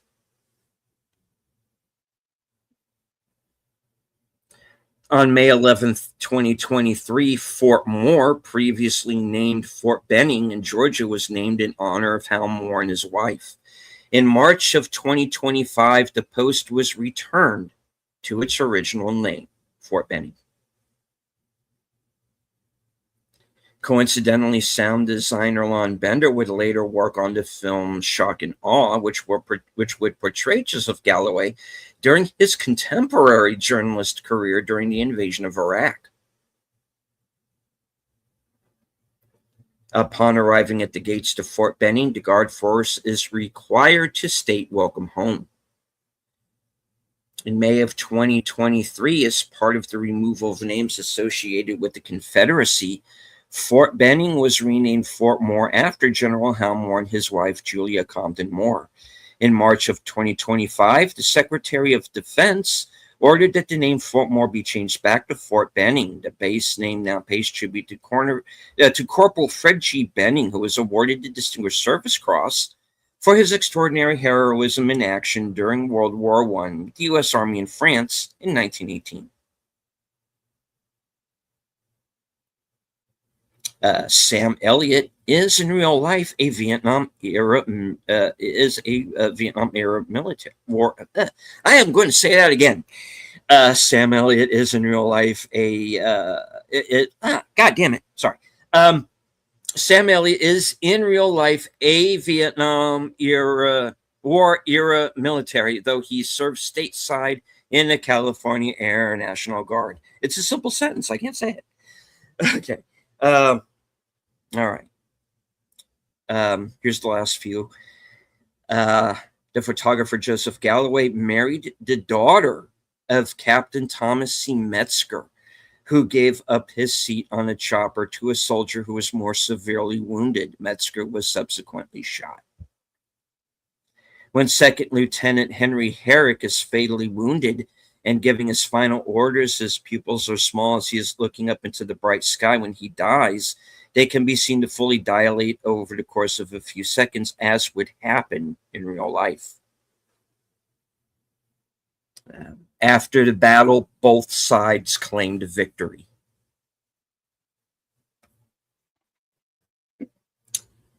And that is it. The scrolls are closed.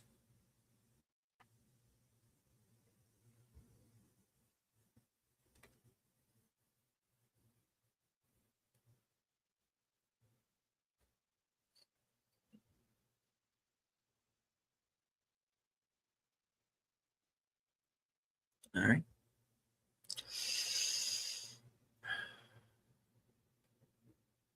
Yeah, there's a lot more out there that you can read. Like I said, read the book by General Moore and Joe Galloway.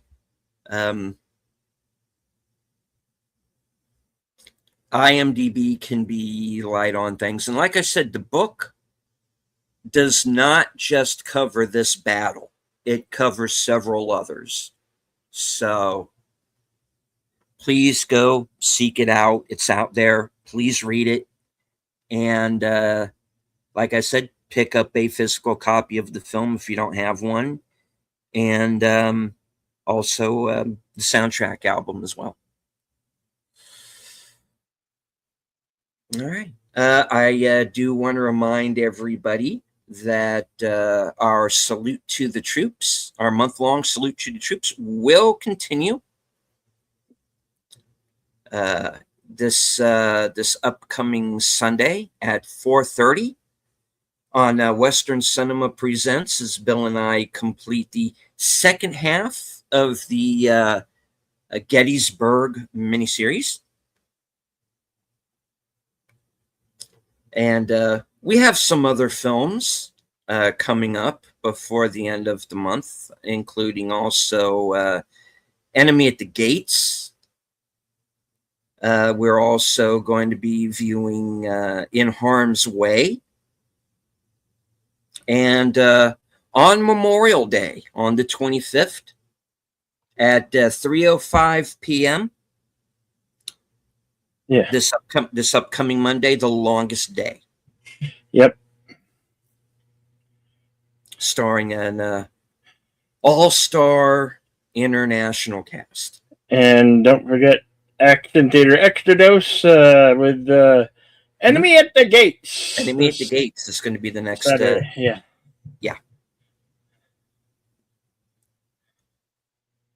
So yes. And what did I say? Yeah, Enemy at the Gates on Saturday as an Extra Dose, and then Gettysburg on Sunday. The conclusion of Gettysburg, yes. Yes, and then Monday, The Longest Day, and then next Thursday, In Harm's Way, and we're going to round out the month Saturday the 28th. It is Saturday, right? Saturday the 28th? No, I think it's a Friday. Or is that it's Friday? You sure? Yeah. Anyway, we're going to be rounding out the month with Thursday the 28th. Yeah. Okay, Thursday the 28th with 1917.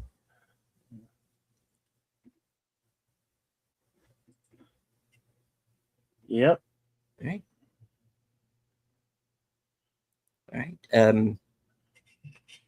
As for myself on my channel, tomorrow night at 11 p.m. will be Coming Attractions, where you get to find out what I am going to be up to in the following week, up to and including my appearance Saturday night. I'm going to be busy Saturday. Saturday night, I will also be joining Big Al Presents, along with Troy Pacelli and Netters Network for Films with Friends. And we are going to be watching the Disney movie Tangled. It's going to be a take on the Rapunzel story. And let's see. And Sunday night, because the Gettysburg episode is probably going to run a little bit long, we have a pretty extensive trivia section there as well. Yeah. So no unscripted this week, but I will be hosting Reserved Seats, episode number 36. I am going to be joined by Aged Boomer, and we are going to be talking about the recent spate of horror films and Shudder, in why it's probably our favorite streaming service, despite the fact that they canceled Joe Bob Briggs. But we'll get into that. And yeah, so that's actually going to be a fun show. We've got a couple. Boomer and I have a couple of movies we've been wanting to talk about for a while, and we're finally going to have the opportunity to do that this weekend. So yeah, and kind of make people aware of a couple of movies that are out there that we like that kind of flew under the radar. So join us for that show, because it's going to be a fun one. It's going to be right after his It's going to be at 11 p.m. And it's going to be right after his program, Geeky Geezers. So yeah, and Tuesday night, live from Sparkwood and 21 at 8:30, 7:30 Central, and then yeah, like I said, going to be back here, same bat time, same bat channel. Yep. Bill, what do you have coming up that we haven't mentioned yet? I think we've pretty much got it covered. There'll probably be some karaoke this Saturday night, since there's no fight. Oh my gosh, that fight! You get to the main event and it's over in 17 seconds. It's like, Yeah, it's like, come on, what is this? It's kind of fixed. I'm so disappointed. it came quick. It was like the time that Mike Tyson bit what's his name Zero. It's like, what? It's over. It's over. I mean, you literally blink and it was done. It was just done. Had to be over. It happened so fast. The fight before the main event, before the ladies fight, that was the fight of the night. The undercard, or what they said was part of the primetime fights, was the best fight. It lasted the longest too, 2 rounds. Yeah, one guy got really bloody. Yeah, I saw that. Yeah. Anyway, right. I want to thank everybody. We even had Wes Cagle drop in here. Oh, right on. Yeah. Great movie, Major Basil Plummy, my favorite character, best Sam Sargent. Plummy, Sam Elliott role, just ahead Wade Garrett of Wade Garrett rolled in Roadhouse. Yep. Right on. And thank you, Wes Cagle, for joining us. Yeah. And thank you to everyone who joined us in the chat. Of course, Enigma Severus, as well as Gambit the First, Mama Pray. Yeah, Mama Pray, and we had Connie Cleary, Daniel Berry Sports Highlights, FKHC 2005, sometimes known as Tim. And we had over 140 people watching at one time or another during the course of the show. So thank you to everyone who dropped by, or who might still be with us and are lurking in the chat, which is fine. You don't have to engage with the chat, just as long as you enjoyed the show. Hit the like, share out the stream, say hello in the comments, suggest a film. Yes.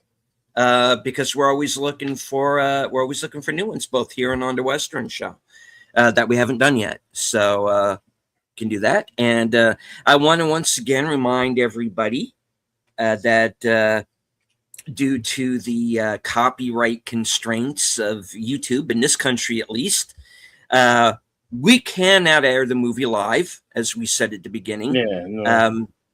But the movie is out there. It is on DVD, Blu-ray, and 4K.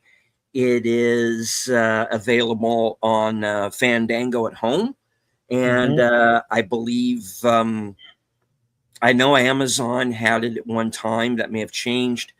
And I wouldn't be surprised if it was on Tubi or Pluto TV as well, because they have pretty extensive libraries. And speaking of libraries, if you have a library card, Canopy is probably another place you could find this movie. I wouldn't be surprised if it was on that streamer as well. And as I always say at the end of every broadcast from HQ and all points north, south, east, west, and beyond, good night. Take care, stay strong, be safe and healthy, because this is how we win. All right. And now, as always say, thank all for coming. And always remain to be excellent to one another. Party on, and we'll see you at the next one on Monday. Have pride in your country. Mm-hmm. Fly the American flag. Remember, especially World War II. It's the war that really shaped who we are and how we get to where we are today. And it's remembrance of uncles, brothers, fathers who did not return from those conflicts. Mm-hmm. So, light your flag, be excellent, party on, and we'll see you at the next one. Good night, everybody.